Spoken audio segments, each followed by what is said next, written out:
The bullet shattered the glass 2 inches from her head, and Elena Ward didn't flinch.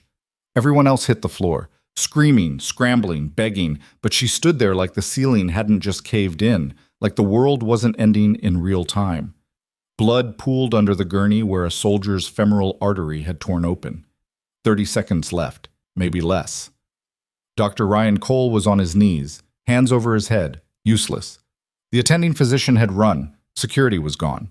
And Elena, quiet, clumsy, invisible Elena, stepped forward, grabbed the clamp from the tray, and stopped the bleeding with one hand. No hesitation, no shake, no fear. Someone in the back whispered, "Who the hell is she?" Good question. If you want to know how the weakest nurse in the hospital became the only one who could save them all, stay with me until the end. Drop a comment with your city so I can see how far this story travels. Like if you believe the quiet ones are always hiding something. Now let's go back to where it started, the day they tried to break her. 3 weeks earlier, Elena Ward was nobody. At least that's what Riverton General Hospital wanted everyone to believe. She worked the graveyard shift in the trauma wing, the hours nobody wanted, the patients nobody cared about, homeless, overdoses, drunks who came in swinging. She stitched them up in silence while the residents complained about the smell, and the attending physicians refused to even enter the room. Elena never said a word. She just worked. The fluorescent lights hummed overhead, casting everything in that sick yellow glow that made even healthy people look half dead. Elena moved between beds with her head down, hands steady, face blank. She'd perfected that look over the past 18 months, the look of someone who'd given up trying to matter. "Hey, Ward?" Dr. Ryan Cole leaned against the nurse's station, coffee in one hand, phone in the other. He didn't look at her when he spoke. He never did. "You put the bandages on backwards again. Are you trying to kill people, or are you just that stupid?" Elena glanced up from the chart she was filling out. Her hands didn't stop moving. "They're not backwards." "Don't argue with me." His voice dropped, sharp enough to cut. "Fix it. And next time, maybe try using your brain instead of whatever the hell you've been doing." Two nurses nearby, Jessica Chen and Malik Torres, laughed. Not loud, just enough. Jessica was young, ambitious, the kind of nurse who saw every interaction as a stepping stone. Malik had been at Riverton for 5 years and had learned that going along with Cole made life easier. Elena set the pen down, walked back into the trauma bay, and redid the dressing. It had been fine the first time. She knew that. He knew that. But it didn't matter. This was the game. She was the punchline. The patient, a middle-aged man with a gash across his forearm from a bar fight, watched her work with glassy eyes. "You okay, miss?" "Fine." "That doctor's a real piece of work." Elena didn't respond. She finished the dressing, checked his vitals one more time, and moved to the next bed without another word. By morning, the rumors had already started. Someone said she'd mixed up medications. Someone else said she'd left a patient unmonitored for 20 minutes. None of it was true, but truth didn't matter here. What mattered was that Elena Ward was soft-spoken, kept her head down, and never fought back. Perfect target. "I heard she got fired from her last hospital," Jessica said during the shift change, loud enough for Elena to hear from the supply closet. "Something about a lawsuit. Malpractice, maybe." "She looks like she'd cry if you raised your voice at her," Malik added. "How is she even still working here?" Elena didn't cry. She restocked the IV fluids, logged the inventory, and clocked out at 7:15 without saying a word to anyone. The walk to her apartment took 30 minutes. She didn't own a car, didn't need one. Chicago in late September was cold enough to wake you up, warm enough not to kill you. The streets were already packed with morning commuters, people rushing to jobs that actually mattered, lives that had momentum. Elena walked against the current, invisible. Her studio apartment was on the 4th floor of a building that should have been condemned 10 years ago. The elevator hadn't worked since she moved in. She climbed the stairs slowly, counting each step out of habit, and unlocked 3 separate deadbolts before stepping inside. The space was small. 1 room, a bathroom, a kitchenette that barely fit a microwave. The walls were bare except for a single photograph tucked into the corner of a mirror. A younger version of Elena, smiling, standing between 2 men in military uniforms. The photo was old, faded, creased down the middle like it had been folded and unfolded too many times. She never looked at it directly. Elena showered, ate half a sandwich, and lay down on the mattress without bothering to pull the blinds. Sleep came fast, dreamless. The kind of sleep you earned after years of practice shutting your brain off when it tried to wander into places you couldn't afford to go. Her phone buzzed at 2 in the afternoon. Elena sat up, blinking against the light streaming through the window. The screen showed a number she didn't recognize. Local area code. She almost ignored it. Almost. Hello? Silence. Not the empty kind. The listening kind. Then a click. She set the phone down and stared at it for a long time, waiting for it to ring again. It didn't. Elena got up, made coffee, and sat at the small table by the window. From here, she could see the street below, the bodega on the corner, the bus stop where the same people waited every day at the same time. Routine. Predictable. Safe. She drank her coffee black and cold and tried not to think about the call. Isha. The hospital smelled like disinfectant and burnt coffee when she walked in that night. The emergency department was quieter than usual, just a handful of patients in the waiting room, most of them half asleep or staring at their phones. Jessica and Malik were already at the nurse's station, heads together, whispering. They stopped when they saw her. "Evening, Ward," Jessica said, all teeth. "Heard you're on probation. That true?" Elena slowed but didn't stop. "No." "Really? Because I heard Dr. Cole filed a report. Said you've been making a lot of mistakes lately, patient safety concerns, that kind of thing." Elena clocked in, grabbed her badge, and headed toward the trauma wing without answering. Behind her, Jessica laughed again. Softer this time. Meaner. The trauma wing at night had its own rhythm. Quieter than the day shift, darker, staffed by people who either loved the solitude or had no other choice. Elena fell into the first category, though no one knew that. They just assumed she couldn't hack it during normal hours. Dr. Cole was waiting in the hallway outside room 12, arms crossed, jaw tight. He looked like he'd been standing there for a while, working himself up to something. "We need to talk." Elena stopped. "Okay." "Not here." He gestured toward the stairwell. "Now." She followed him without question. The stairwell was empty, dim, the kind of place where conversations went to die. Cole shut the door behind them and turned to face her, close enough that she could see the vein pulsing in his neck.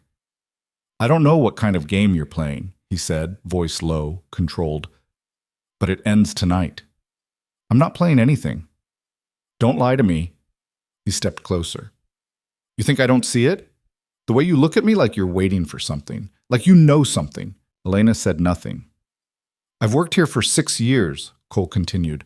"I've built a reputation, I've saved lives, I've earned respect, and I'm not going to let some nobody nurse with a chip on her shoulder ruin that because she's bitter about her own failures. I'm not trying to ruin anything." "Then why are you still here?" His voice rose, just a fraction. "Why haven't you quit? Why do you keep showing up, shift after shift, no matter how much we—" He stopped himself. Took a breath. "You don't belong here, Ward. Everyone knows it, even you." Elena met his eyes, held them, didn't blink. "I belong here more than you think." Cole's jaw tightened. For a second, he looked like he might say something else, something uglier. Then he turned and walked out, letting the door slam behind him.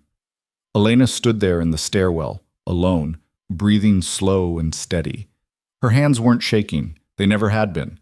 She counted to 30, then went back to work. Boom. The night shift dragged. A few minor cases trickled in. A kid with a broken arm from skateboarding, an elderly woman with chest pain that turned out to be indigestion, a construction worker who'd nearly severed his thumb with a table saw. Elena handled them all with the same quiet efficiency. No wasted movements, no unnecessary conversation. She cleaned wounds, started IVs, administered medication, and documented everything with meticulous precision. No one thanked her. Around midnight, she was restocking supplies in the trauma bay when she felt it, that prickling sensation on the back of her neck that meant someone was watching. She turned slowly. A man stood in the doorway. Mid-40s, maybe. Average height, average build, wearing a dark suit that looked expensive but not flashy. His face was unmemorable in the way that meant he'd spent a lot of time making sure it was. He didn't belong here. "Can I help you?" Elena kept her voice neutral. The man stepped into the room, hands in his pockets, movements casual. Just looking around. Interesting place. Visiting hours ended at 8. I'm not visiting anyone. He smiled. It didn't reach his eyes. Just passing through? Elena set down the box of gauze she'd been holding. You need to leave. Do I? The man tilted his head, studying her like she was a puzzle he was trying to solve. You're Elena Ward. It wasn't a question. Who's asking? Someone who's been looking for you for a long time. He took another step forward. You've done a good job hiding. I'll give you that. Changed your name, your appearance, your whole life. Very thorough. But you made one mistake. Elena's hand moved slowly toward the call button on the wall. You stayed in the medical field, the man continued. That's the thing about people like you. You can change everything else, but you can't change what you are. And what you are, Elena, is a surgeon. A damn good one. The kind of surgeon who doesn't just disappear without people asking questions. I don't know what you're talking about. Yes, you do. His smile faded. And so do the people I work for. They've been very patient, but patience has limits. Elena's fingers touched the call button. The man's hand came out of his pocket holding a phone. He tapped the screen once, then held it up so she could see. The photograph on the screen showed her apartment building. Taken today, judging by the light. Taken from across the street. Just so we're clear, the man said quietly, we know where you live. We know where you work. We know the route you walk every day. And we know that you're alone. No family. No friends. No one who'd notice if you disappeared. Elena's hand dropped from the call button. Good, the man said. Now we understand each other. You're going to keep your head down, keep doing your little nursing job, and forget you ever had another life. Because if you don't, if you try to run, if you try to contact anyone from your past, if you do anything except exactly what you've been doing, then we finish what we started 8 years ago. He pocketed the phone and turned toward the door. Oh, and Elena? He paused in the doorway. Don't bother going to the police. Half of them are on our payroll anyway. And the other half wouldn't believe you even if they weren't. Then he was gone. Elena stood there in the empty trauma bay, heart pounding, hands clenched into fists. She counted to 100, then walked to the doorway and looked down the hall. Empty. Like he'd never been there at all. She went back to restocking supplies. Her hands were steady. The rest of the shift passed in a blur. Elena kept moving, kept working, kept her face blank and her thoughts locked down tight. At 7 in the morning, she clocked out, walked her usual route home, and climbed the 4 flights of stairs to her apartment. She checked every room before she let herself relax. Empty, untouched. But the message was clear. They'd found her. Elena sat on the edge of her bed and stared at the photograph on the mirror. The 2 men in uniform stared back, frozen in time, smiling like they had no idea what was coming. She'd spent 8 years running from what happened to them. 8 years hiding, pretending, shrinking herself down into something small and forgettable. And now it was over. Elena pulled out her phone and stared at the screen for a long time. There was one number she'd memorized but never called. One person who might still be alive, who might still remember her. She dialed. It rang 4 times before a voice answered, gruff, suspicious. Who is this? It's Ghost. Silence. Then, that's not possible. It's me, Briggs. Another pause. Where are you? Chicago, Riverton General Hospital. They found me. How many? Just 1. So far. You armed? No. Shit. She heard him moving, heard voices in the background. Listen to me very carefully. Do not go back to that hospital. Do not go back to your apartment. Get somewhere public and stay there until I can't run anymore. Elena. I'm tired, Briggs. I'm tired of hiding. I'm tired of being invisible. If they want to come for me, then let them come. But I'm not running.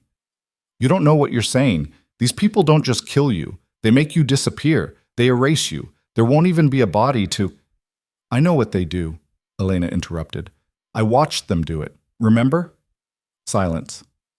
I'm done hiding, she said quietly. If they want a war, I'll give them one. But I need you to tell me something first. What? Is Viper still alive? Briggs hesitated. Yes. Where? Elena, you can't... Where, Briggs? Another pause, then, Fort Bragg. He's a colonel now, runs a special operations training program. Can you reach him? Yes, but tell him Ghost is back. Tell him I need a favor.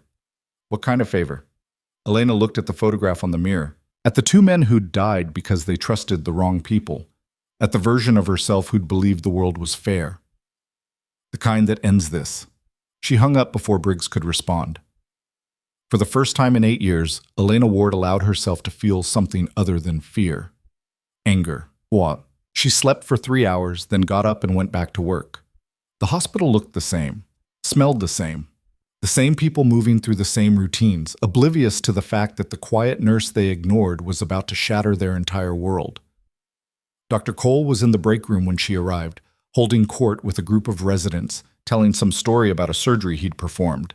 He saw Elena walk past and his voice got louder, making sure she heard. So I told the family, your father is alive because I refuse to give up.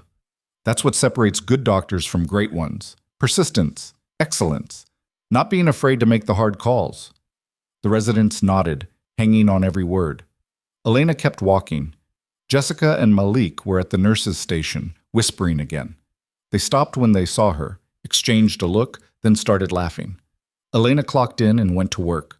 The shift started slow. A few regulars from the neighborhood, people Elena had treated dozens of times, a diabetic who'd run out of insulin, a kid with asthma who'd forgotten his inhaler, an elderly man with a urinary tract infection who refused to go to his primary care doctor because he didn't trust them. Elena treated them all with the same quiet care. She listened when they talked. She didn't rush. She made sure they understood their discharge instructions and had a way to get their medications. No one noticed. Around 10 o'clock, the ambulance bay doors crashed open and chaos poured in, a 6-car pileup on the interstate. 12 patients, 3 critical, 2 coding, 1 DOA. The trauma wing exploded into controlled chaos. Residents ran in every direction. Attending physicians barked orders. Nurses scrambled for equipment. Dr. Cole stood in the center of it all, directing traffic, his voice cutting through the noise. I need 2 units of ONEG in room 1. Get me a chest tube kit in room 3. Someone intubate the patient in 4 before he crashes. Elena moved through the chaos like water, quiet, efficient. She started a central line in room 2 while the resident fumbled with the ultrasound.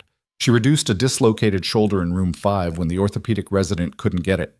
She intubated the patient in room 4 on the first try while the attending physician was still scrubbing in. No one said thank you. No one even noticed, except one person. The man standing in the hallway, watching her work. Same dark suit, same unmemorable face. He'd brought friends. Elena saw them out of the corner of her eye. 3 men, dressed like civilians but moving like soldiers, positioning themselves at the exits, watching, waiting. She kept working. The patient in room 1 was coding. Dr. Cole was elbow deep in a thoracotomy, hands slick with blood, face pale. I can't find the bleeder. His voice cracked. There's too much blood. I can't see anything. The patient's pressure dropped. The monitor screamed. Elena stepped into the room. What are you doing? Cole snapped. Get out. I don't need... She pushed past him, hands already moving. She found the bleeder in 3 seconds, a torn intercostal artery hidden behind a rib. She clamped it, tied it off, and stepped back. The monitor stopped screaming. The patient's pressure climbed. Cole stared at her, mouth open, blood dripping from his gloves. How did you... You had the angle wrong, Elena said quietly. You were looking too far anterior. I didn't ask for your help. You needed it anyway. She walked out before he could respond. The man in the suit was waiting in the hallway. Impressive, he said. You've still got it. Elena didn't stop walking. We have a problem, the man continued, falling into step beside her. My employers wanted this to be quiet, simple. But you've been making noise, calling old friends, making plans. I don't know what you're talking about. Briggs talked. Took a while, but he talked. Elena's blood went cold. Don't worry, the man said. He's still alive, for now, but that's kind of up to you. She stopped walking. The man smiled. There it is. You do still care about people. That's going to make this easier. What do you want? You, gone. Tonight. Walk out of this hospital, get in the car waiting outside, and disappear. You do that, Briggs lives. You don't. He dies. And then we come back for everyone else you've ever cared about. Elena looked at him for a long moment. Then she looked past him, at the three men positioned at the exits. How many people did you bring? The man's smile faded. Enough. Not even close. Before he could respond, the lights flickered. Once, twice. Then the windows exploded. 4 Black Hawk helicopters descended on the hospital parking lot like angels of war, rotors screaming, lights blinding, rotor wash shattering glass and sending debris spinning through the air. Armed soldiers poured out before the skids even touched the ground. Weapons raised, moving fast. The man in the suit grabbed for his gun. Elena was faster. She drove her elbow into his throat, dropped him to his knees, and took his weapon in one smooth motion. By the time his friends realized what was happening, she had the gun aimed at the closest one's chest. Don't. They froze. The front doors exploded inward and soldiers flooded the lobby. Full tactical gear, night vision, weapons that looked like they belonged in a war zone. Because they did. The lead soldier was a woman, late 30s, built like she could run through a brick wall and come out the other side smiling. She swept the room with her rifle, locked eyes with Elena, and stopped cold. Ghost? Elena lowered the gun. Major. The woman, Major Sarah Voss, pulled off her helmet, revealing a face that had seen too many firefights and not enough sleep. We thought you were dead. I was. Briggs called, said you needed extraction. I need more than that. Voss looked at the man on the floor, then at his friends standing frozen with their hands visible. I see that. The next 30 seconds were a blur. Voss's team secured the lobby, disarmed the men, and zip-tied them with the kind of efficiency that came from doing this in actual combat zones. Dr. Cole stumbled out of the trauma bay, still in his bloody scrubs, staring at the scene like his brain couldn't process what he was seeing. What the hell is happening? No one answered him. More gurneys crashed through the doors. But these weren't civilian patients. These were soldiers, combat wounded, bleeding, dying. A staff sergeant with half his face bandaged stumbled in, supporting another soldier who'd lost so much blood he could barely stand. He saw Elena and his eyes went wide. You! Elena moved toward him. Sit down before you fall down. You're supposed to be dead. His voice cracked. They said you were killed in action. They said... They lied. She guided him to a chair, started assessing his injuries.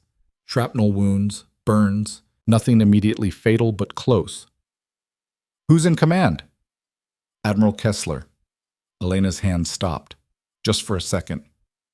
Kessler's here? He's in the last bird, got hit in the ambush, femoral artery. We've been trying to keep pressure on it, but Elena was already moving. She hit the parking lot at a dead run, boots crunching on broken glass. The 4th helicopter sat apart from the others, rotors still spinning, medics working frantically over someone inside. Elena vaulted into the cabin. The man on the floor was in his 60s, silver-haired, face gray from blood loss. He wore a uniform covered in medals and a tourniquet around his thigh that had been applied wrong, too loose, too high. His eyes found Elena. Widened. No. Yes. You're dead. I'm really not. She pulled a pair of trauma shears from a med kit and cut away his pants. The wound was bad, worse than she'd thought. This is going to hurt. I don't care. He grabbed her wrist, grip weak but desperate. They told me you were killed. They showed you what they wanted you to see. She released the bad tourniquet, ignored the blood that poured out, and applied a new one properly, high and tight, cutting off circulation completely. The bleeding stopped. Who's they? Mitchell, Director Mitchell. Elena's jaw tightened. He's here, in the hospital. What? The man who tried to have me killed 8 years ago just tried to have me killed again. And he did it inside a civilian hospital, surrounded by witnesses. She looked up, met his eyes. Which means he's desperate. Which means we've got him. Kessler tried to sit up. Elena, you can't... Watch me. She grabbed the radio from the medic beside her. Major Voss, this is Ghost. I need a secure perimeter around the hospital. No one in, no one out. And I need Director Mitchell in custody. Now. Copy that. Voss's voice crackled back. He's already in restraints. Tried to run when we breached. Didn't get far. Elena allowed herself a small smile. Good. Keep him alive. I want him to stand trial. She turned back to Kessler. Can you walk? Not well. Then you're about to get a wheelchair ride from the best combat surgeon the Navy ever lost. She gestured to the medics. Get him inside. Trauma Bay 1. And someone get me a surgical team that can keep up. They moved fast. Within minutes, Kessler was on a gurney rolling through the hospital, Elena beside him, calling orders that made the residents scatter. Dr. Cole stepped into her path. Ward, what the hell do you think you're... Move. You can't just... I'm a commander in the United States Navy Medical Corps with 8 years of combat surgery experience and a specialization in vascular trauma. This patient has a severed femoral artery and will die in the next 10 minutes if I don't operate immediately. So I'm going to ask you one more time, Dr. Cole. Move. He moved. The trauma bay became an operating theater. Elena scrubbed in, gowned up, and stepped to the table like she'd never left. Her hands remembered everything, the feel of the scalpel, the texture of tissue, the rhythm of surgery that was more instinct than thought. She repaired the artery, checked for additional damage, and closed in under 20 minutes. Kessler's pressure stabilized. His color returned. He was alive. Elena stepped back from the table, hands steady, and looked at the residents watching through the glass. Their faces were pale, shocked. They'd just learned that the nurse they'd been mocking for 18 months was better than any of them would ever be. She pulled off her gloves and walked out of the trauma bay. The hallway was chaos. Soldiers everywhere, wounded being treated, equipment scattered across the floor. And in the center of it all, Director Richard Mitchell, on his knees, hands zip-tied behind his back, Major Voss's rifle pointed at his head. He looked up when Elena approached. His face was bruised, bleeding, but his eyes were still defiant. You can't touch me, he said. I have immunity, diplomatic protection. You have no authority. Elena crouched down in front of him. You're right. I don't have authority. I'm legally dead, remember? You made sure of that. Then you have nothing. I have witnesses. I have evidence. And I have Admiral Kessler alive and willing to testify that you've been running illegal operations, embezzling military funds, and ordering assassinations of American personnel. Mitchell's face went pale. But more than that, Elena continued, I have Major Voss and her team who just watched you try to have me killed inside a civilian hospital. That's not intelligence work, that's terrorism. And the military doesn't grant immunity for that. She stood up. Take him. Voss grabbed Mitchell by the collar and hauled him to his feet. With pleasure. Elena watched them drag him away, then turned to find Dr. Cole standing a few feet behind her, staring. You lied to us, he said quietly. No, I just didn't tell you the truth. You let us treat you like I was nothing? Elena met his eyes.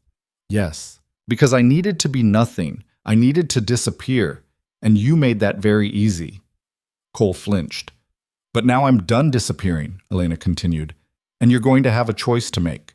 You can file a complaint, tell administration that I lied on my application, get me fired, or you can keep your mouth shut and let me do my job, the job I'm actually qualified for. And if I don't, then I'll do it anyway, because people need me, and for the first time in 8 years, I'm not going to hide from that anymore. She walked away, leaving him standing in the hallway. The rest of the night was a blur of surgery. 18 wounded soldiers, 17 survived. The one they lost, a young private named Torres, had been dead before he arrived. Nothing anyone could have done. Elena stood over his body for a long moment, then pulled the sheet over his face and moved on to the next patient. By the time the sun came up, the hospital looked like a war zone. Broken glass everywhere, blood on the floors, equipment scattered, soldiers standing guard at every entrance, and Elena Ward, Commander Elena Ward, standing in the middle of it all, covered in blood, exhausted, alive. Major Voss approached, helmet tucked under one arm. Kessler wants to see you. Elena followed her to a private room, where the Admiral sat propped up in bed, looking pale but alert. Close the door, he said. Voss did. Kessler looked at Elena for a long moment. I owe you an apology. You owe me more than that. I know. He took a breath. When you disappeared 8 years ago, I believed the intelligence reports. I believed Mitchell when he said you'd been compromised, that you'd gone rogue, that you were killed in a firefight. I didn't question it. I should have. Why didn't you? Because it was easier than accepting the alternative. He met her eyes. That one of my own people had betrayed you, had tried to have you killed, that I'd missed it. Did you miss it? Or did you ignore it? Kessler flinched. Both, probably. Elena said nothing. Mitchell has been under investigation for 6 months, Kessler continued. Financial irregularities, unauthorized operations. But we didn't have enough to move on him. Until tonight. Until you. So you used me as bait? No. Briggs called me. Told me you were in danger. I sent Voss and her team to extract you. The rest, Mitchell showing up, the assassination attempt, that was him panicking. And now? Now he's in custody. Military custody. He'll stand trial, and you'll be the star witness. Elena shook her head. I can't. I'm dead, remember? Legally, officially, I don't exist. That can be fixed. I don't want it fixed. Kessler frowned. What? I've been dead for 8 years, Elena said quietly. And in those 8 years, I've learned something. I don't need the rank. I don't need the recognition. I just need to do the work. Elena, I want to stay here, at Riverton, as a civilian trauma surgeon. No military record, no Medal of Honor, no ceremony, just me, doing what I'm good at. The Navy needs you. The Navy tried to kill me. Mitchell tried to kill you, not the Navy. Same thing when Mitchell was wearing the uniform. Kessler was quiet for a moment, then, what if I could give you both? Elena looked at him. What do you mean? Stay here. Work as a civilian. But when we need you, when there's a situation that requires your specific skills, you come back. Temporary duty. No questions asked. No paperwork trail. A ghost. Exactly. Elena considered it. I want full immunity for everything I did, everything I'm going to do, in writing. Done. And I want Briggs released from whatever hole you've got him in. He's already on his way to Walter Reed for medical treatment. Mitchell's people worked him over pretty good. He'll live? He'll live.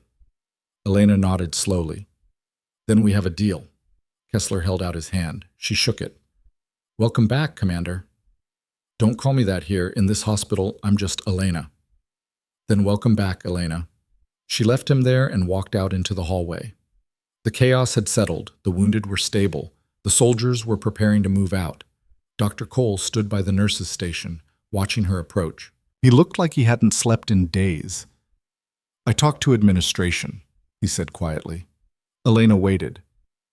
I told them you saved Kessler's life, that you performed emergency surgery in a combat situation and saved 17 soldiers, that you're the most skilled surgeon I've ever seen. And they want to offer you a position, attending trauma surgeon, full benefits, your own team. Elena shook her head. I don't want my own team. Then what do you want? She looked around at the trauma wing, the place she'd spent 18 months being invisible, being mocked, being nothing. I want to work nights. I want the patients no one else wants, and I want to be left alone to do my job. Cole stared at her. That's it? That's it. You could have anything. You could... I don't want anything, Elena interrupted. I just want to work. Can you live with that? He was quiet for a long moment. Then he nodded. Yeah, I can live with that. Good. She walked past him, heading toward the locker room to change out of her blood-soaked scrubs. Jessica and Malik were in the hallway, watching. They looked like they wanted to say something but couldn't find the words. Elena stopped in front of them. I'm sorry, Jessica said quietly. For everything we... Don't apologize. Elena's voice was flat. You treated me the way I wanted to be treated. Like I didn't matter. That was the point. But I don't need your apology. I just need you to do your job. Can you do that? Jessica nodded, face pale. Good. Then we're done here. Elena continued to the locker room, changed her clothes, and walked out of the hospital at sunrise. The city was waking up, people heading to work, cars filling the streets, life continuing like nothing had happened. Elena stood on the sidewalk, breathing in the cold morning air, and allowed herself a moment to just exist. For 8 years she'd been running, hiding, pretending. Not anymore. A black SUV pulled up to the curb. Major Voss leaned out the window. "Need a ride?" Elena shook her head. "I'll walk." 30 blocks? I need to think. Voss nodded. Kessler meant what he said, you know. When we need you, we'll call. I know. You ready for that? Elena looked back at the hospital, at the building that had been her prison for 18 months, her sanctuary, her battlefield. Yeah, she said quietly. I'm ready. Voss drove away. Elena started walking. She made it 2 blocks before her phone rang. Unknown number, she answered. This is Ward. Elena? A voice she hadn't heard in 8 years, rough, damaged, alive. Briggs, they told me what you did, how you... His voice broke. You saved my life. You called Kessler, you saved mine first. We're even then. Yeah, we're even. Silence. Then, what happens now? Elena looked up at the sky, clear, blue, infinite. Now I go back to work, and when they need me again, I answer the call, but on my terms this time, my rules. That sounds like you. Is that a compliment? Maybe. Elena smiled, first real smile in years. Get some rest, Briggs. I'll see you around. Count on it, Ghost. She hung up and kept walking. Somewhere behind her, the city moved on. People lived and died and everything in between. And Elena Ward, nurse, surgeon, soldier, ghost, walked among them, invisible again. But this time, she chose it. And that made all the difference. For exactly 3 days. On the 4th day, Elena walked into Riverton General and found her locker spray-painted with a single word, traitor. She stared at it for a long moment, then grabbed her scrubs and changed in the bathroom instead. By the time she clocked in, someone had already filed a complaint. Anonymous. Claimed she'd endangered patients by performing unauthorized procedures. Claimed she'd violated hospital protocol. Claimed she had no right to be there. Administration called her in at noon. The director of hospital operations was a man named Gerald Finch, late 50s, soft around the middle, the kind of bureaucrat who'd spent his entire career avoiding anything that resembled actual medicine. He sat behind his desk with his hands folded, looking at Elena like she was a problem he needed to solve. We have concerns, he said. Elena waited. About your qualifications, your background.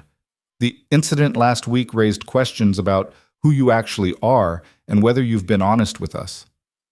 I have all the required certifications. For a nurse, yes, but you performed surgery, multiple surgeries, without authorization, without supervision. That's not within your scope of practice. I saved lives. That's not the point. Then what is? Finch leaned back in his chair. The point is that we run a civilian hospital. We have protocols, chain of command. You can't just, he gestured vaguely, do whatever you want because you have military experience. Would you rather I let them die? I'd rather you follow the rules. Elena looked at him for a long moment. No, you wouldn't. You'd rather I hadn't been here at all, because now you have to explain to your board why a nurse with a fake background was working here for 18 months, and you're worried about liability, about lawsuits, about your career. Finch's face reddened. That's not, it's exactly that. Elena stood. So let's make this simple. You want me gone. I'll go. But first, you're going to put in writing that I was terminated without cause. And you're going to give me 6 months severance. And you're going to keep your mouth shut about anything that happened last week. I can't do that. Yes, you can, because if you don't, I'll contact every major news outlet in Chicago and tell them how Riverton General tried to fire the surgeon who saved an admiral's life because it was bad for publicity. How do you think that'll play? Finch opened his mouth, closed it. You're bluffing. Try me. He stared at her, jaw working. Then he reached for his phone. Get me legal. 20 minutes later, Elena walked out with a severance check and a non-disclosure agreement. She signed it. They signed it. Everyone pretended this was mutual. Dr. Cole was waiting in the hallway when she emerged. They're really doing this? Looks like it. That's insane. You saved... I know what I saved. Elena kept walking. Doesn't matter. They made their choice. So that's it? You just leave?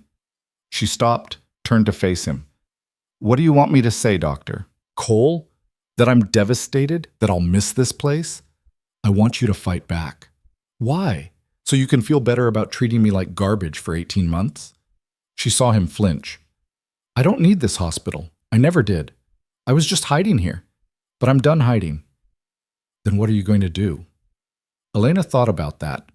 About the phone call she'd gotten that morning from a number she didn't recognize. About the job offer she hadn't expected. Something better. She left him standing there and walked out of Riverton General for the last time. The black SUV was waiting at the curb. Same one from before. Major Voss behind the wheel. Elena climbed into the passenger seat. You following me now?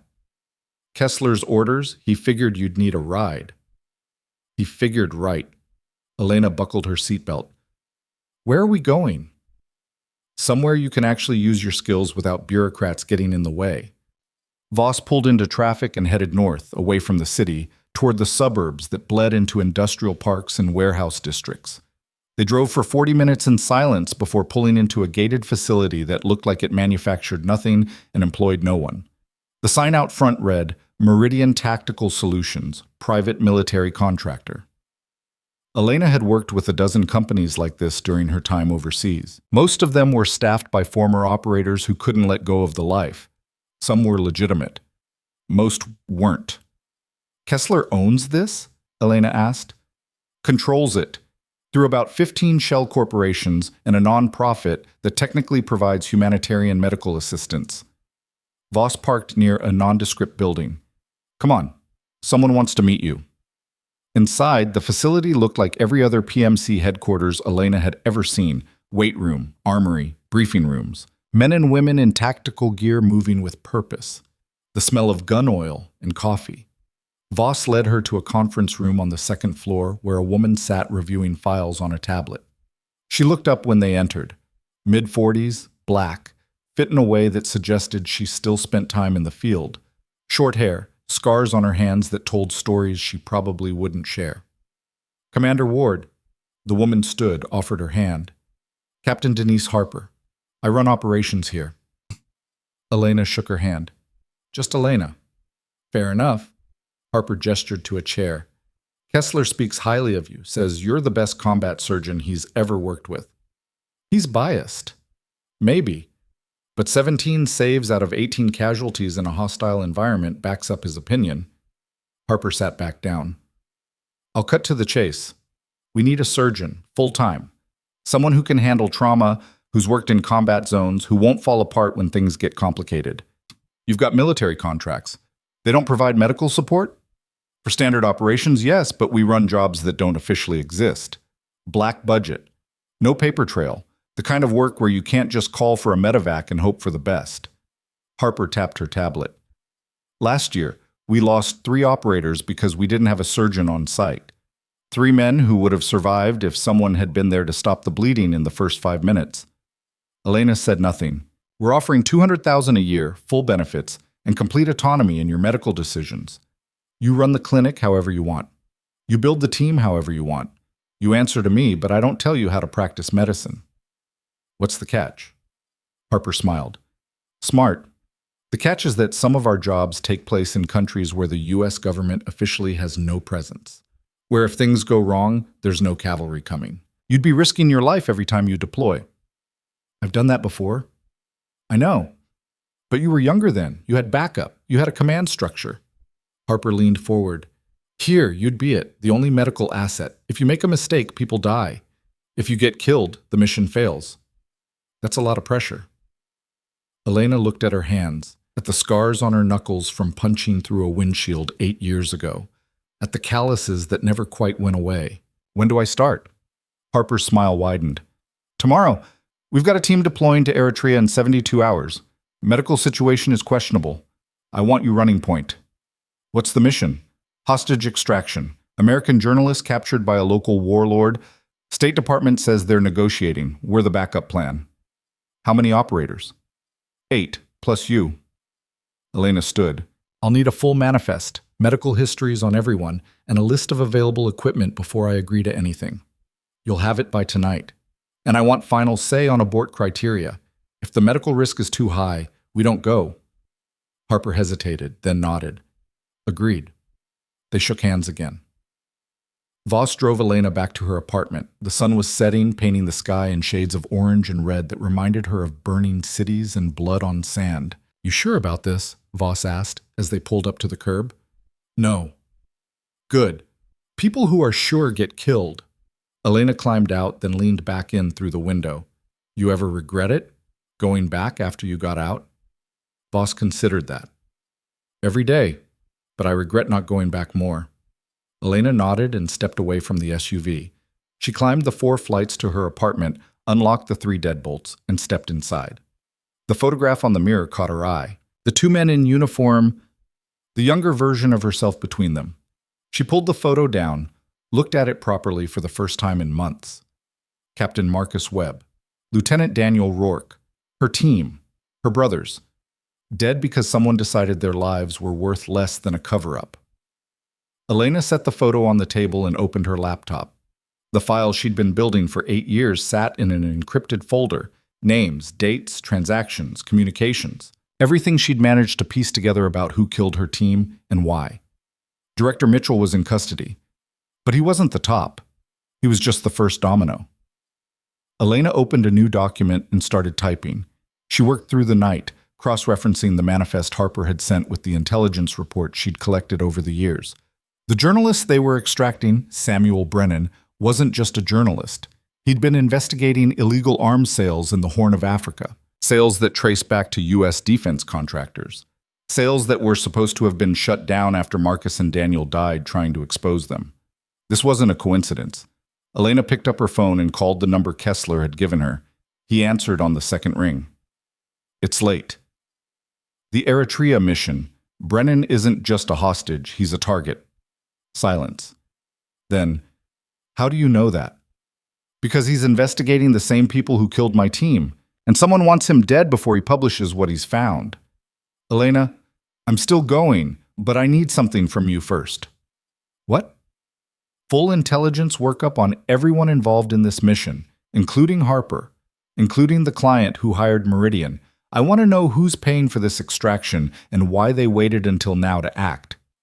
That could take time. You have 48 hours. She hung up before he could argue. The next morning, Elena reported to Meridian at 0600. The facility was already buzzing with activity. Operators running drills, logistics teams loading equipment, the organized chaos of a mission spinning up. Harper met her at the entrance to the medical wing, a converted warehouse bay that had been transformed into a full surgical suite. State-of-the-art equipment, enough supplies to run a field hospital for a month. This is yours, Harper said.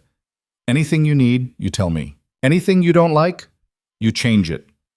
Elena walked through the space, checking inventory, testing equipment. Everything was top tier, military grade, the kind of setup that cost millions. Who's funding this? Classified. Elena turned to face her. I'm about to risk my life for your company. I need to know who's signing the checks. Harper studied her for a moment. You don't trust easily. I've earned that. Fair. Harper pulled out her tablet, swiped through a few screens, then handed it over. This is confidential. If it leaves this room, we both disappear. Elena read the document. The funding came from a nonprofit called the Cascade Foundation. On paper, they provided humanitarian assistance to conflict zones. In reality, they were a front for off-book intelligence operations. And their largest donor was a defense contractor called Orion Strategic, the same company Marcus and Daniel had been investigating when they died. Elena handed the tablet back. I need to make a call. Not from here, you don't. Then I'm leaving. Harper blocked the door. Elena, I get it. You have history. But whatever you think is happening, you're wrong. This is a clean job. In and out. No complications. There's always complications. Not this time. Elena met her eyes. You really believe that? Harper hesitated, just for a second. I believe we're professionals, and professionals get the job done. That's not an answer. It's the only one I've got. Elena pushed past her and walked out of the medical wing. She made it to the parking lot before her phone rang. Unknown number, she answered. Yeah. Stop digging. The voice was distorted, mechanical. Walk away from the Eritrea mission and forget everything you've seen. Who is this? Someone who doesn't want to kill you, but will if necessary. The line went dead. Elena stared at her phone, then looked back at the facility. Harper stood in the doorway, watching. Elena got in her car and drove. She made it 3 blocks before the tail picked her up. Black sedan, 2 occupants. Professional enough to keep distance, but not professional enough to stay invisible. Elena took a series of random turns, confirmed they were following, then pulled into a grocery store parking lot. She went inside, bought a burner phone, and called Kessler from the bathroom. Someone just threatened me. Who? Didn't say, but they knew about Eritrea, which means either Harper's compromised or someone inside Meridian is feeding information. Or you're being paranoid. People who tried to kill me once are rarely satisfied with just the one attempt. Elena leaned against the sink. I need that intelligence workup, now. I'm still pulling threads. This goes higher than I thought. How high? Pentagon high. Orion Strategic has contracts with half the Defense Department. If they're involved in arms trafficking, it's not just corporate, it's institutional. Elena closed her eyes. Marcus and Daniel died trying to expose this. I know. And Brennan is about to publish proof. Probably. So this isn't a rescue mission. It's a cleanup operation. They're sending us in to make sure Brennan never makes it out alive. Kessler was quiet for a moment. You can't prove that. I don't need to prove it. I just need to survive it. Elena opened her eyes. I'm going on this mission, but I'm going with my eyes open.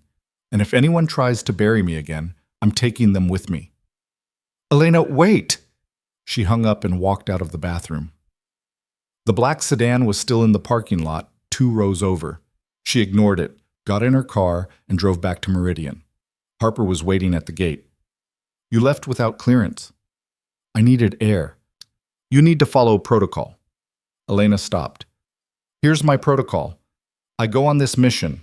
I save whoever needs saving, and I come back alive. Everything else is negotiable. Harper's jaw tightened. You're putting the entire operation at risk. The operation was at risk the moment you partnered with Orion Strategic. That landed. Harper's expression shifted. Surprise, then calculation, then something that looked almost like respect. You've been doing homework. I've been staying alive. Harper stepped closer, voice dropping. Whatever you think you know, keep it to yourself. The team doesn't need doubts. They need confidence. They need the truth. The truth gets people killed. So do lies. They stood there in the parking lot, 2 women who'd seen too much, carrying weight that never got lighter. Finally, Harper stepped back. Briefing is at 1400. Be there or don't. Your choice. She walked away. Elena went to the medical wing and started prepping her gear. IV supplies, trauma kits, hemostatic agents, enough morphine to kill a horse or save a dozen lives depending on how it was used. At 13:55, she walked into the briefing room. 8 operators sat around a conference table. All men, all former military.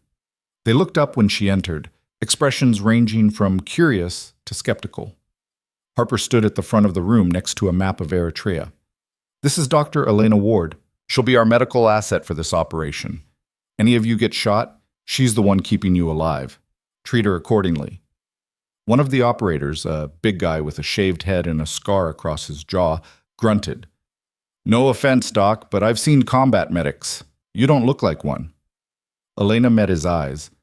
How many combat medics have you seen perform a thoracotomy in the back of a moving vehicle while taking fire? The room went quiet. That's what I thought, Elena said. Now shut up and let's talk about how we're not all going to die in the next 72 hours. Harper smiled. I like her. The briefing lasted 2 hours. The target was a compound 60 kilometers outside Asmara. Brennan was being held in a basement cell. Guards numbered between 8 and 12. No heavy weapons, but plenty of small arms. The plan was simple. Fast rope insertion at 0300, breach the compound, extract Brennan, exfil via helicopter before local forces could respond. Elena listened and said nothing until Harper asked if she had questions. What's the secondary objective? Harper frowned. There is no secondary objective. There's always a secondary objective. Elena looked around the room. Someone want to tell me what we're really doing here? The operators exchanged glances.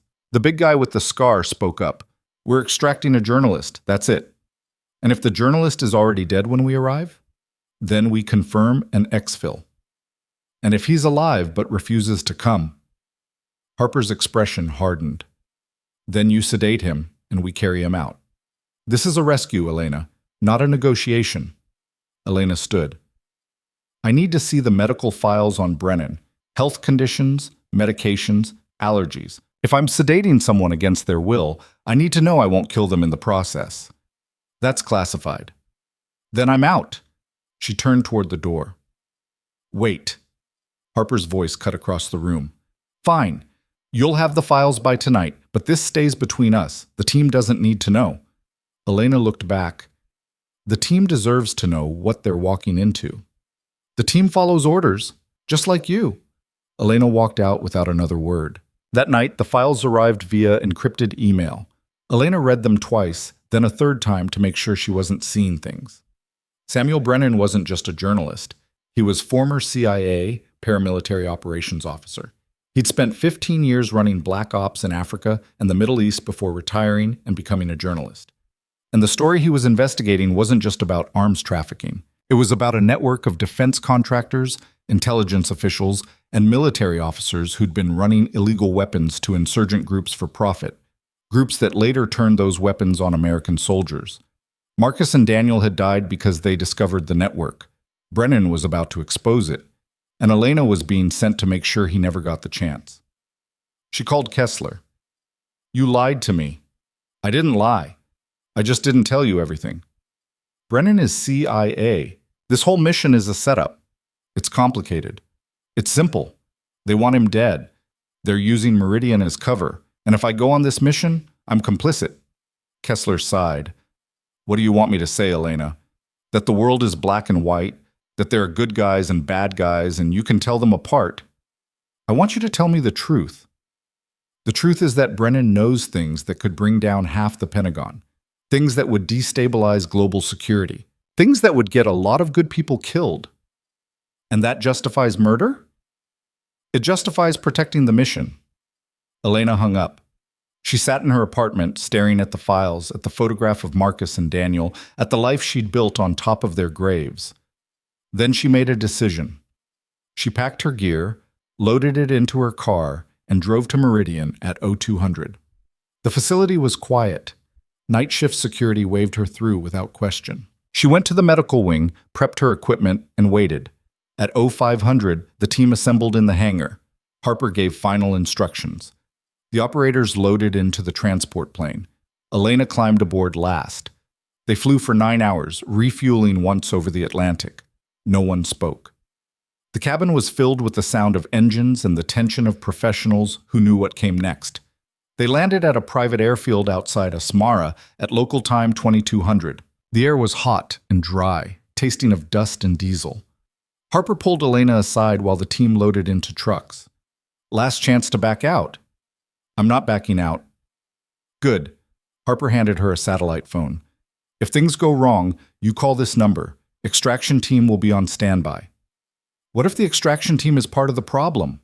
Harper's expression didn't change. Then you better hope you're as good as Kessler says you are. They drove into the desert in 3 vehicles, lights off, using night vision. The compound appeared after 2 hours, a cluster of buildings surrounded by a concrete wall, guards visible at the gate. The team dismounted half a kilometer out and approached on foot. Elena stayed with the second element, medical pack on her back, pistol on her hip. She'd argued for staying at the vehicles, but Harper had overruled her. If someone gets hit during breach, I need you close. The lead element reached the wall. Charges set. Radio check. Everyone in position. Elena's heart pounded. This was it.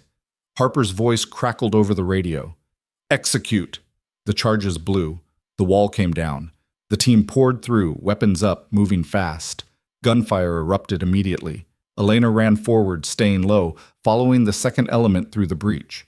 Smoke and dust everywhere, shouting in multiple languages. Muzzle flashes in the dark. One of the operators, the big guy with the scar, took a round to the shoulder and went down. Elena was on him in seconds, through and through. No arterial damage. She packed the wound, hit him with morphine, and got him back on his feet. "You're fine. Move." He moved. The team cleared the compound room by room. Elena followed, treating casualties as they happened. Grazing wound to the leg, shrapnel in the arm, concussion from a flashbang. Nothing fatal. Yet. They found Brennan in the basement just like intelligence had said, but he wasn't alone. 3 bodies lay on the floor around him, executed, recent. And Brennan sat in the corner, hands zip-tied, face beaten, but alive. He looked up when the team entered, eyes unfocused. "Took you long enough," he said through split lips. Harper stepped forward. "Samuel Brennan, we're here to extract you." "Yeah?" Brennan laughed. It sounded like breaking glass. "And then what? You hand me over to whoever paid for this little rescue?" "We're taking you home." "Home to a black site, you mean? Home to an interrogation cell." He spat blood. "I know how this works. I used to be you." Elena pushed past Harper and knelt in front of Brennan. She checked his pupils, his pulse, the bruising on his face. "Can you walk? Can I trust you?" "No, but you don't have a choice." Brennan studied her. "You're the surgeon, the one from Chicago. I read about you." Elena froze. "What? You think you're the only one investigating Orion Strategic? I've been tracking them for 2 years. I know what they did to your team." He leaned forward, voice dropping. "And I know they're going to do the same thing to me unless you help me." Harper grabbed Elena's shoulder. "We need to move, now." Elena stood, turned to face her. "He's right. This isn't a rescue, it's a cleanup." "You don't know what you're talking about." "I know exactly what I'm talking about." "And so do you." The room went silent.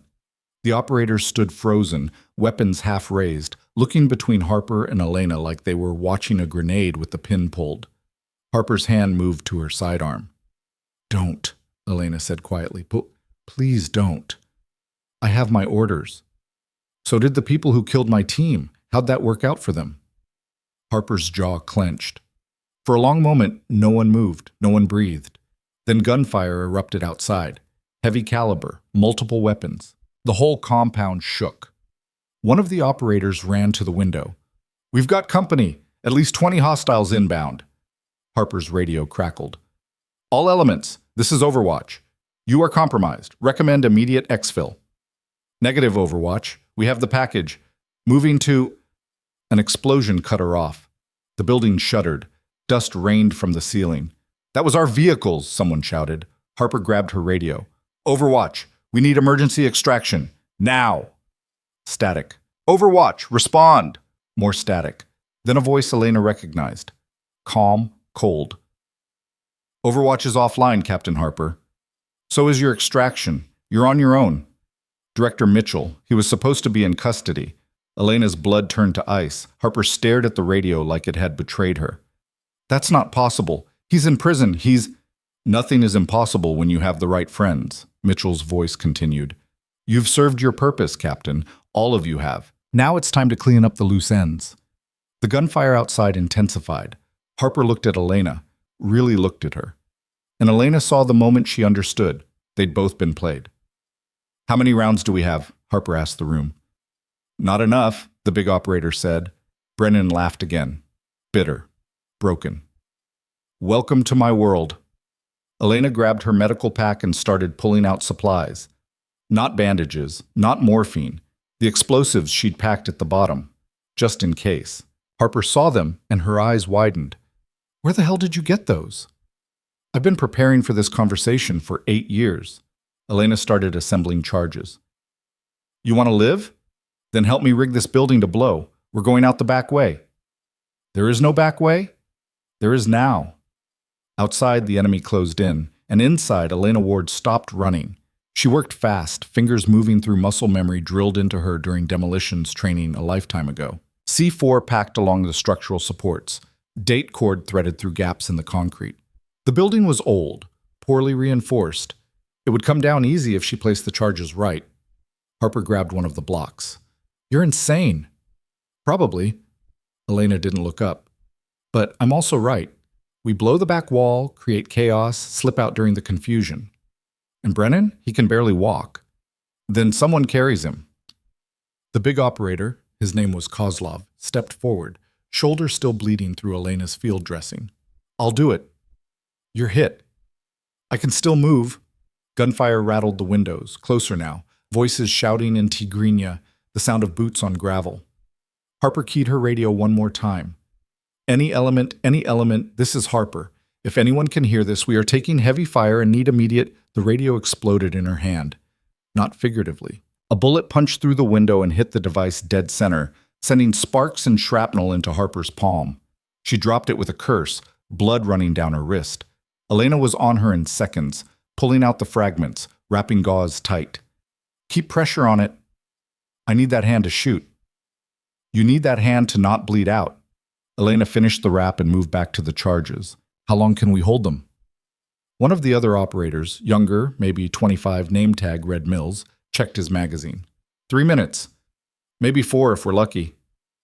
We won't be lucky, Brennan said from the corner. His voice was steadier now, focused. Whatever shock he'd been in was burning off. They're not here to capture us. They're here to erase us. Then we erase them first. Harper grabbed her rifle with her good hand and moved to the window. Mills, Davidson, covering fire on my mark. Kozlov, you're on the package. Everyone else, prep for breach. Elena set the detonator and armed it. The display blinked red. 30 seconds when she triggered it. Not a lot of time, but enough if they moved fast. She looked at Brennan. When this blows, you run. I don't care how much it hurts, you run. I told you, I don't care. You run or you die. He met her eyes, nodded. Harper raised her fist. On 3. 1. The door exploded inward. Not from charges. From a battering ram swung by 2 men in mismatched tactical gear who came through firing. The first burst caught Davidson in the chest. Center mass, no chance. He went down without a sound. Mills returned fire, dropped 1 attacker, but the second got him in the leg. He stumbled, kept shooting, took another round to the neck. He dropped. Harper and the remaining operators opened up, full auto, turning the doorway into a kill zone. Bodies piled up, but more kept coming. Elena grabbed Brennan and hauled him toward the back wall. Kozlov was already there, rifle up, providing cover. Blow it! Harper screamed. Elena hit the detonator. The explosion was louder than she'd expected. The entire back wall disintegrated in a cloud of dust and flame. The shockwave knocked everyone off their feet. Elena's ears rang, vision blurred, but she kept moving. She dragged Brennan through the gap. Kozlov followed, then 2 more operators, Carter and Simmons. Harper came last, firing behind her as she ran. The night air hit like a slap. Hot, dry, tasting of smoke and cordite. They were in an alley behind the compound. Narrow, dark, walls on both sides. Move, move! Harper pointed left. That way leads to the market district. We get there. We can blend in. They ran. Brennan stumbled after 20 meters, went down hard. Kozlov scooped him up in a fireman's carry without breaking stride. The journalist grunted in pain, but didn't complain. Gunfire chased them. Bullets sparked off the walls, kicking up chips of concrete. Elena felt one pass so close to her head it displaced air. They burst out of the alley into a wider street. Shuttered shops, abandoned cars. No people. Smart locals had learned to disappear when gunfire started. Harper pointed to a building across the street, 3 stories, looked abandoned. There, we fortify and wait for daylight. Daylight's 8 hours away, Carter said. Then we wait 8 hours. They crossed the street in a sprint. The building's door was locked, but Simmons kicked it in. They piled inside, weapons up, clearing corners. Empty. Just broken furniture and trash, but defensible. Harper positioned them at windows overlooking the street. We hold here. Anyone comes through that door, you put them down. Elena found a back room that looked like it used to be an office and set up a makeshift aid station. She laid Brennan on the floor and started a proper assessment. His left ankle was fractured. Ribs probably cracked. The bruising on his face suggested a concussion, but he was breathing, alert, pupils reactive. You'll live. Fantastic. Brennan coughed, winced. What's the plan? Stay alive until morning. Contact Kessler. Get extraction. Kessler won't help you. Elena looked up from wrapping his ankle. Why not? Because he's part of it. Not the corruption, he's too clean for that, but the cover-up. Brennan shifted, trying to get comfortable. He knows what Orion Strategic did. He knows they've been trafficking weapons, and he made a choice to protect the institution instead of exposing the truth. You're lying. I have documents, recordings, evidence that proves the Pentagon has known about the trafficking for 3 years and actively suppressed investigations to avoid a scandal. He met her eyes. Your team died because they were about to blow the whistle. Kessler signed the order to classify their findings and bury the investigation. Elena's hand stopped moving. I'm sorry, Brennan said quietly. I know he was your friend. He saved my life. And he let your teammates die. People are complicated. Elena stood and walked to the window. Outside, the street was still empty, but she could hear engines in the distance. Voices. They were regrouping. Harper appeared in the doorway, her bandaged hand cradled against her chest. We've got movement 2 blocks east, at least a dozen hostiles. They're setting up a perimeter. They're not raiding us? Not yet. They're waiting for something. Reinforcements, Brennan said. Mitchell won't risk another assault until he's sure he can wipe us all out in one push. He needs this clean. Harper looked at Elena. Is he always this cheerful? Apparently. A phone rang. Everyone froze. The sound came from Harper's pocket. She pulled out a satellite phone, not the one that had been shot, a backup. The screen showed an incoming call. Number blocked. She answered on speaker. Harper. Captain. Mitchell's voice filled the room. I'm disappointed. I expected you to be dead by now. Sorry to disappoint. You will be. Papers rustled in the background. I'm looking at your service record. Impressive. 12 years. Multiple deployments. Not a single black mark. You could have retired with honor. Why throw it all away for a traitor? Harper's jaw tightened. Brennan's not a traitor. He's a man who put his personal crusade above national security. That's the definition of a traitor. He's a journalist exposing corruption. Semantics. Mitchell sighed. Here's what's going to happen. You're going to execute Brennan and Dr. Ward. Then you're going to walk out of that building with your remaining men and surrender to local authorities. In exchange, I'll make sure you receive a fair trial instead of disappearing into a black site. And if I refuse, then in approximately 6 minutes, a drone strike will level that entire city block. You, Brennan, Ward, and anyone unlucky enough to be nearby will be vaporized. The official story will be that you were killed by local insurgents. Tragic, but necessary. Harper looked at Elena, then at Brennan, then at her operators watching from the other room. You're bluffing. Am I? Mitchell's voice turned cold. You've been in this business long enough to know I'm not. The drone is already airborne, armed with a Hellfire missile. All I have to do is give the order. There are civilians in this area. Acceptable losses.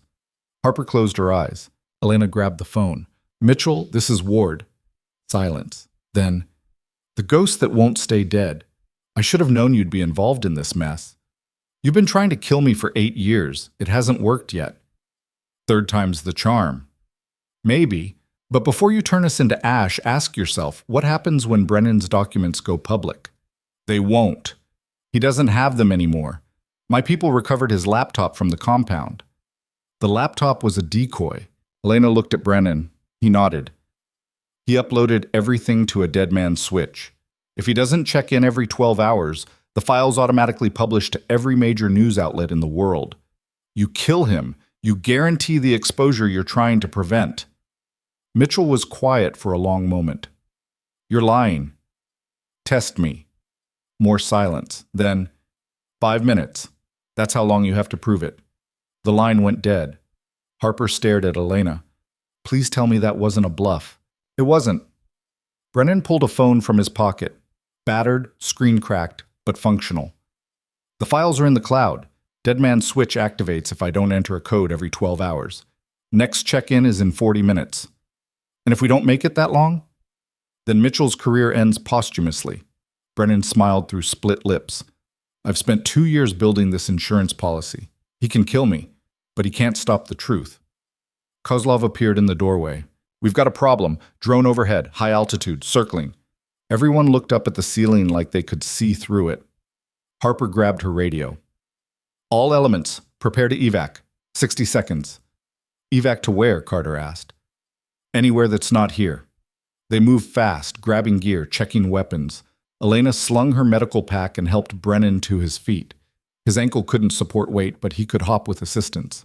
This is insane, he muttered. You're the one who pissed off a defense contractor.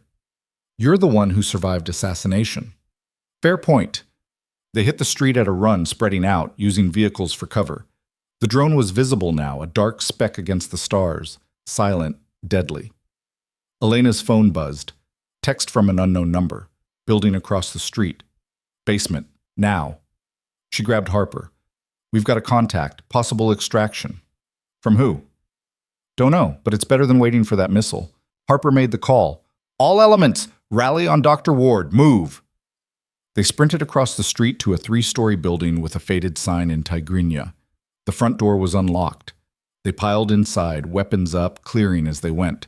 Stairs led down to a basement, dark, smelling of mold and old concrete. A voice called out from the shadows. About time!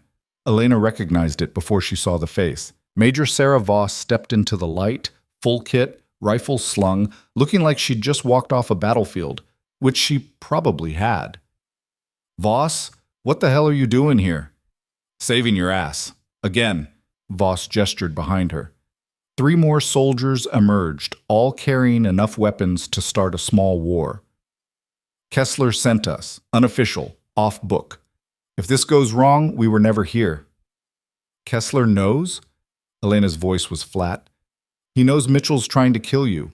He knows about the drone, and he knows you're the only witness who can testify against Orion Strategic. Voss checked her watch. We've got 90 seconds before that Hellfire launches. There's a tunnel system under this building. Old Soviet construction, leads to the outskirts of the city. Harper stepped forward. How do you know about Soviet tunnels in Eritrea? Because we built them. Different war, same strategy. Voss pulled a flashlight. Questions later. Running now. They followed her deeper into the basement. A section of wall had been pulled away, revealing a passage. Concrete, narrow, sloping downward. Elena heard the whistle before anyone else. Down! They hit the ground as the missile struck. The building above them disintegrated in a fireball that shook the earth. Dust and debris rained down. The tunnel ceiling cracked but held. For about 5 seconds. Then it started collapsing. Elena grabbed Brennan and ran. Behind her, concrete slabs the size of cars crashed down. Simmons disappeared under one with a scream that cut off instantly. Carter made it 3 more steps before another collapse buried him. Voss kept moving forward, lighting the way, shouting for everyone to keep up. The tunnel stretched for what felt like miles, but was probably only 300 meters.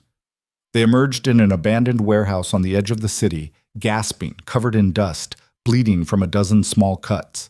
Harper did a head count. Kozlov, Mills, Davidson, Simmons, Carter. She closed her eyes. 5 dead. 6 if we don't move, Voss said. That missile strike just announced our position to every hostile in the region. We need to be gone before they triangulate.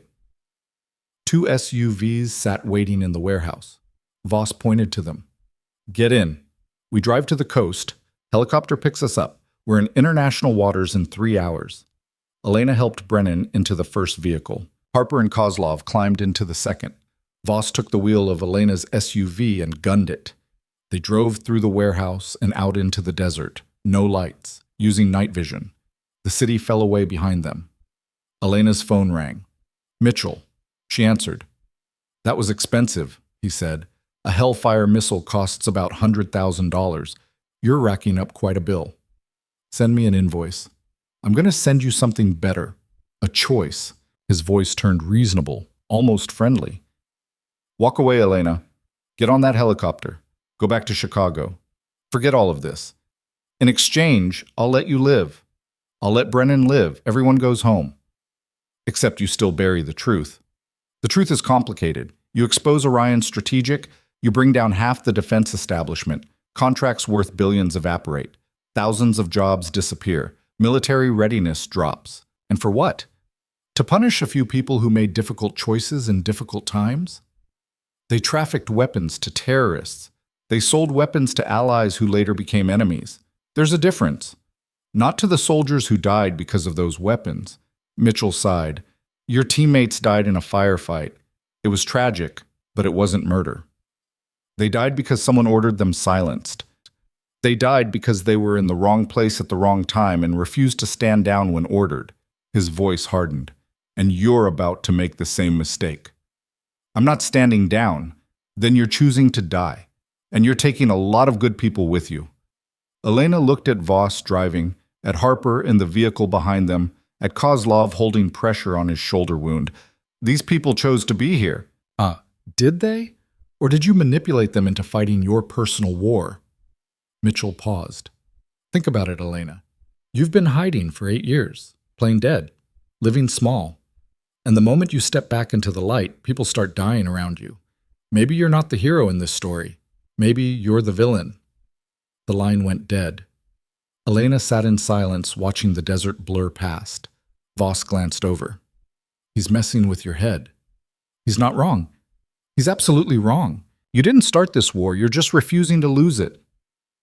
They drove for 2 hours before reaching the coast. The helicopter was waiting, civilian markings but military hardware. They loaded in, strapped down, and lifted off as the sun broke over the horizon. Brennan sat across from Elena, ankle splinted, face cleaned up, looking exhausted but alert. You saved my life, he said. You saved mine first, with the dead man's switch. That almost wasn't enough. Almost doesn't count. The helicopter banked over the ocean, heading toward a naval vessel visible on the horizon. Voss was on the radio coordinating. Harper was staring at nothing. Kozlov was asleep despite his injuries. Elena's phone buzzed. Another text. Different number. We need to talk. In person. Come alone. Coordinates attached. The coordinates pointed to an airfield in Cyprus, 2 hours from their current location. She showed it to Voss. That's a trap. Probably. So you're not going. Elena didn't answer. The naval vessel was a destroyer, USS Hamilton, according to the markings. They landed on the deck and were immediately surrounded by armed Marines. A captain approached, saluted Voss, and gestured toward the bridge. Admiral Kessler is waiting. They followed him inside, down narrow corridors to a secure conference room. Kessler sat at the head of the table, looking older than Elena remembered. Grayer, tired. He stood when she entered. Commander Ward, don't call me that. Fair enough. He gestured to chairs. Sit. Please. We have a lot to discuss. Elena remained standing. Brennan says you knew about Orion Strategic, about the trafficking, about my team. Kessler's expression didn't change. I knew. The confirmation hit harder than she'd expected. And you did nothing. I did what I had to do to protect the institution, the Navy, the mission. He leaned forward. Marcus and Daniel found evidence that would have destroyed careers, ended programs, created a scandal that would have crippled our defense posture for years. I made the decision to classify their findings and redirect the investigation. You let them die. I let them die doing their duty. There's a difference. Elena's hands clenched into fists. They trusted you. And I honored that trust by making sure their sacrifice meant something. The trafficking stopped. The people responsible were quietly removed. Justice was served. Quiet justice isn't justice. It's the only kind that works in the real world. Kessler stood. You think exposing this publicly will change anything? You think people will care? They won't. They'll be outraged for a week, maybe 2. Then they'll forget and move on, and nothing will actually change except that good people will lose their jobs and bad people will exploit the chaos. So we just let them get away with it? We already made them pay. Quietly, efficiently. The way adults handle problems. He met her eyes. You want revenge, Elena. I understand that. But revenge isn't justice. It's just destruction masquerading as righteousness. Brennan spoke up from the corner. With respect, Admiral, that's bullshit. Kessler turned to him. Mr. Brennan, the man who's about to ruin his own life for a story no one will remember in 6 months. They'll remember. Because I'm not just exposing Orion Strategic. I'm exposing everyone who helped them, including you. The room went silent. Kessler's expression hardened. That would be unwise. Probably, but it would be true. The truth without context is just noise. You publish those documents, you'll destroy people who are trying to do the right thing in impossible circumstances. Or I'll expose people who chose institutional preservation over human lives. Brennan leaned forward despite the pain it caused. You made a choice, Admiral. Own it. Don't dress it up as duty. Kessler looked at him for a long moment. Then at Elena, then at Voss. I need the room. Voss hesitated. Sir. Now, Major. She left, taking Harper and Kozlov with her. The door closed. Kessler sat back down. I'm going to tell you something that stays in this room. If it leaves, I'll deny it, and you'll both be discredited so thoroughly you'll never work again. Elena and Brennan waited. 3 years ago, I received intelligence that Orion Strategic was trafficking weapons to extremist groups in Africa. I launched an investigation. It led to your teammates, Elena. They were the ones who found proof, hard evidence, serial numbers, transaction records, everything. Then why didn't you use it? Because I received a visit from the Director of National Intelligence. He informed me that Orion Strategic was operating under a presidential finding, that the weapons trafficking was intentional, that we were arming certain groups to destabilize regions where our geopolitical rivals were gaining influence. Elena felt cold. That's illegal. It's covert action. It's been illegal since Congress passed the Hughes-Ryan Act in 1974, and it's been happening anyway ever since. Kessler's voice dropped. Your teammates found out we were running an illegal arms operation. If that went public, it wouldn't just end careers. It would trigger a constitutional crisis, impeachment hearings, congressional investigations. Our entire intelligence apparatus would collapse. So you had them killed. No, I ordered them to stand down and classify their findings.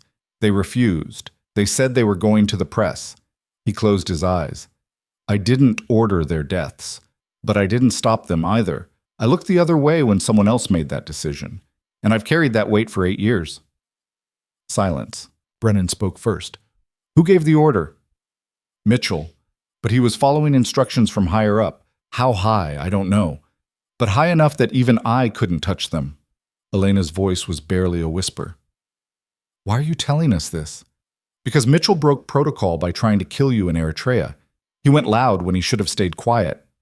That tells me he's desperate, which means whoever's protecting him is withdrawing support. And when that happens, he becomes vulnerable. You want us to take him down. I want you to finish what your teammates started. Expose Orion Strategic. Expose Mitchell.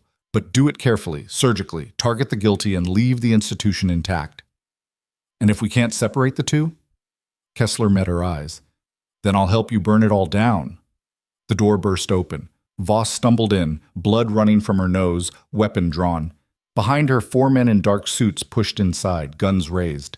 Nobody move! Elena recognized the lead agent. Same man from the hospital parking lot in Chicago. Same unmemorable face. Dr. Ward, Mr. Brennan, you're both under arrest for espionage, murder, and conspiracy against the United States. Kessler stood. Under whose authority? The agent pulled out credentials. Presidential Security Directive 47, signed this morning. You're all coming with us.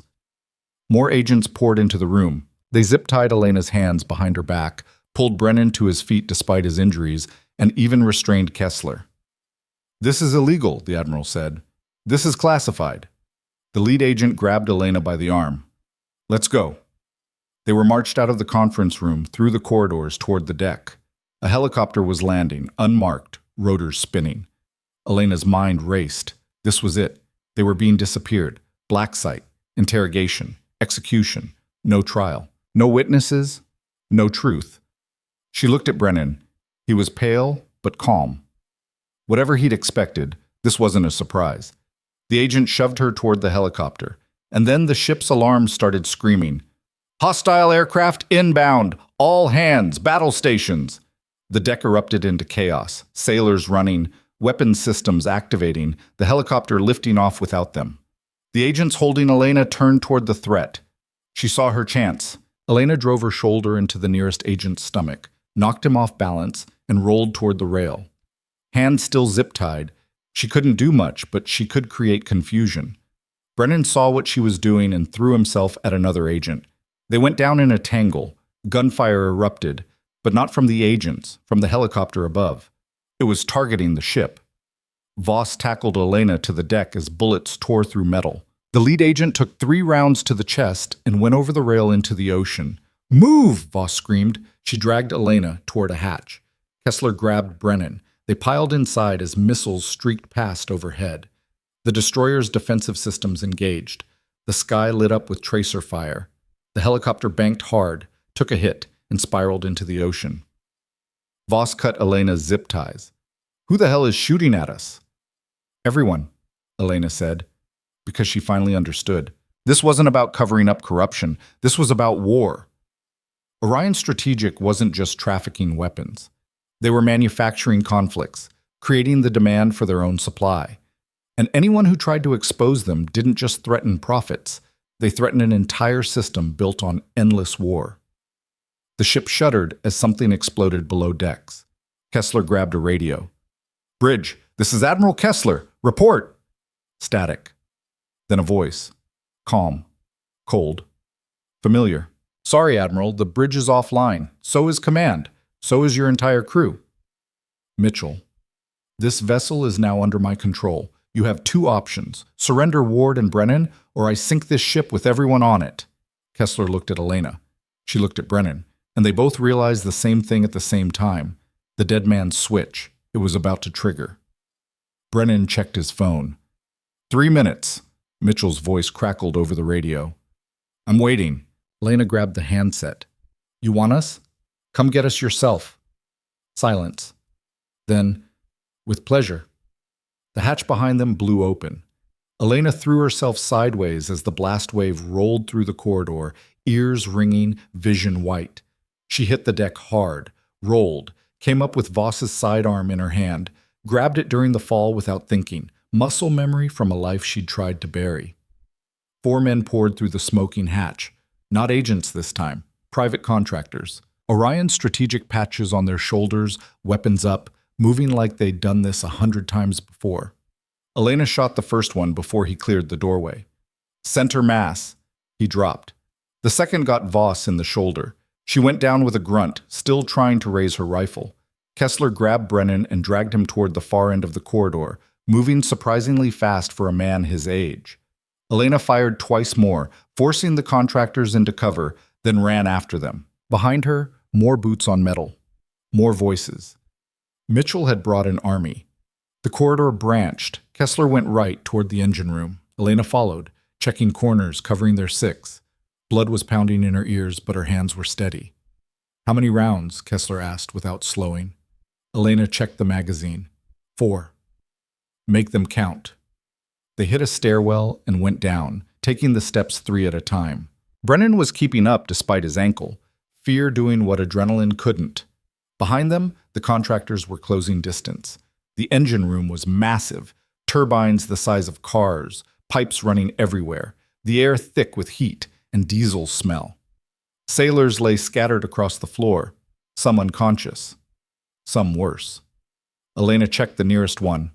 Pulse weak, but present. Taser burns on his neck. They'd been taken down non-lethally, which meant Mitchell wanted control of the ship, not a massacre. Not yet, anyway. "There," Kessler pointed to a control station near the back. "We can lock down this section from there. Buy us time." They ran. The contractors burst through the door behind them, weapons tracking. Elena fired her last 4 rounds without stopping, didn't bother checking if she hit anything, just forced them to take cover for 3 precious seconds. They reached the control station. Kessler's fingers flew over the keyboard, entering command codes. Metal shutters started descending over the doorways. The contractors realized what was happening and charged. The shutters closed with 2 feet to go. A hand shot through the gap, then an arm, then a contractor trying to squeeze his whole body under. Elena grabbed a pipe wrench from a tool rack and brought it down on his wrist. Bone cracked. He screamed and pulled back. The shutter sealed. They were alone. For now. Brennan collapsed against a turbine, gasping. "Your plan is to lock ourselves in a metal box?" "My plan is to not get shot in the next 60 seconds. Kessler was already working the controls again. After that, we improvise. Elena's phone buzzed. Text message from Voss. Alive. Captured. Mitchell has bridge. 2 minutes. Elena showed it to Kessler. 2 minutes until what? He looked up from the controls, face grim. Until the dead man's switch triggers and every news organization in the world receives Brennan's files. Mitchell knows it. He's going to force Brennan to disable it. I can't, Brennan said. The code changes every cycle. I'd need my laptop to generate the new one. Where's your laptop? On the bridge, where Mitchell is. Kessler swore, which Elena had never heard him do before. He pulled up a camera feed on the control station, black and white security footage of the bridge. Mitchell stood in the center, surrounded by a dozen contractors. Voss was on her knees, hands zip-tied, blood running down her arm from the shoulder wound. Harper was beside her, conscious but beaten. 3 sailors Elena didn't recognize were lined up against the wall. Mitchell was holding a tablet, swiping through something, probably Brennan's files. Kessler unmuted the audio. Impressive work, Mr. Brennan. Mitchell's voice came through tinny but clear. 2 years of investigation, hundreds of documents, transaction records, communications, testimony from witnesses. Very thorough. He looked up at the camera, directly at it, like he knew they were watching. I know you can hear me, Elena, so let's talk like adults. You have 90 seconds before that dead man's switch triggers. When it does, the files go public and my career ends. Possibly my life, depending on how angry certain people get. But you know what else happens? He walked over to Voss and put his gun to her head. Everyone on this ship dies. The sailors. Major Voss. Captain Harper. All of them. Because I'll scuttle this vessel and disappear before the news cycle even starts. And you'll have to live with that. All those deaths on your conscience because you couldn't let go of your vendetta. Elena's hands clenched. So here's the deal, Mitchell continued. Brennan disables the dead man's switch. You and he surrender. And I let everyone else live. You have my word. His word is worth nothing, Brennan said quietly. I know. Elena was watching the screen, counting contractors, calculating angles. But we're out of options. We could let the files publish, end this, and kill everyone on this ship. They're soldiers. They knew the risks. Elena turned to face him. Did you know the risks when you started this investigation?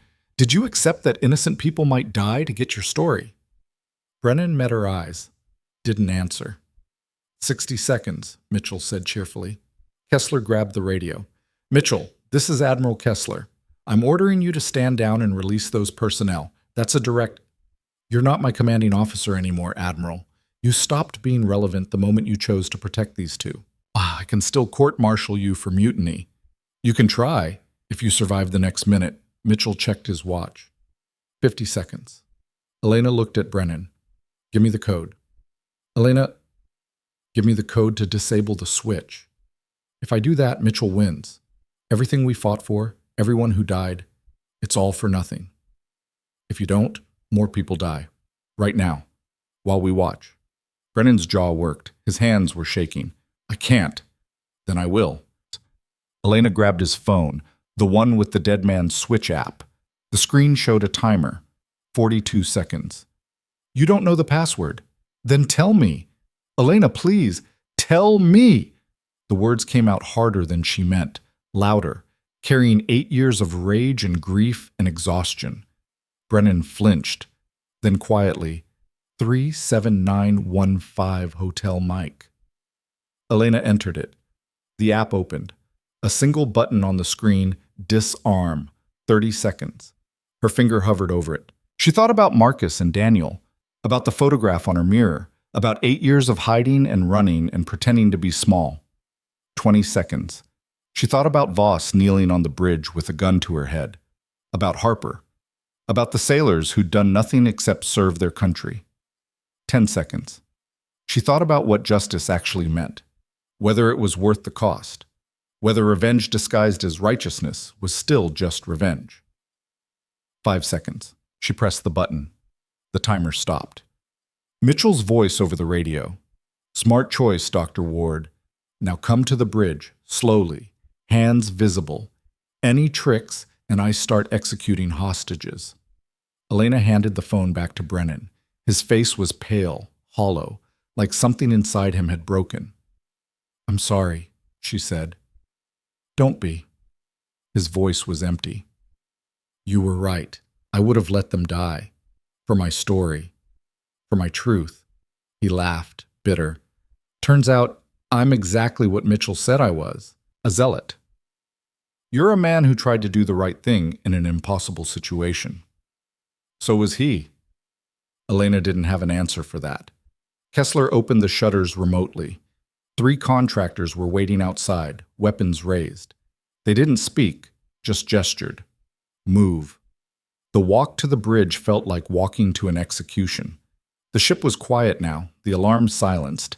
The chaos settled into the eerie calm of a battlefield after the shooting stops. They climbed 3 decks, boots ringing on metal stairs. Elena counted exits, assessed sightlines, looked for any advantage, and found none. The contractors were professionals. They kept distance, kept angles, didn't give her any openings. The bridge doors opened. Mitchell stood exactly where he'd been on the camera feed, tablet in hand, looking pleased with himself. Voss was still on her knees, still bleeding. Harper's lip was split, eye swelling shut. "Welcome." Mitchell gestured to the floor. "Kneel. Hands behind your head." Elena complied. So did Kessler and Brennan. Mitchell walked over to Brennan, crouched down to eye level. "The laptop, where is it?" "Behind you, on the navigation console." One of the contractors retrieved it, opened it, handed it to Mitchell. He spent a minute scrolling through files, checking, verifying. Then he smiled. "It's all here. Every piece of evidence, every document, 2 years of work." He looked at Brennan. "I'm almost impressed. If you'd been a little smarter about who you trusted, you might have actually succeeded." "I succeeded in exposing you." "To who? Me?" Mitchell laughed. "The files didn't publish, Mr. Brennan. The dead man's switch was disabled. As far as the world knows, you're a conspiracy theorist who got himself killed in Eritrea by local insurgents. Tragic, but not uncommon for reckless journalists." He stood, pulled his sidearm, and aimed it at Brennan's head. Kessler spoke up. "You kill him, you make him a martyr. Better to discredit him." "Martyrs require witnesses, Admiral, and I'm not leaving any." The bridge went silent. Mitchell's finger moved to the trigger, and every screen on the bridge lit up simultaneously. News feeds, dozens of them, CNN, BBC, Al Jazeera, Reuters, all showing the same thing: breaking news banners, leaked documents, images of transaction records, serial numbers, emails, the Orion strategic files. Mitchell spun toward the screens, face going white. "That's impossible. The dead man's switch was a decoy," Brennan said quietly. Everyone turned to look at him.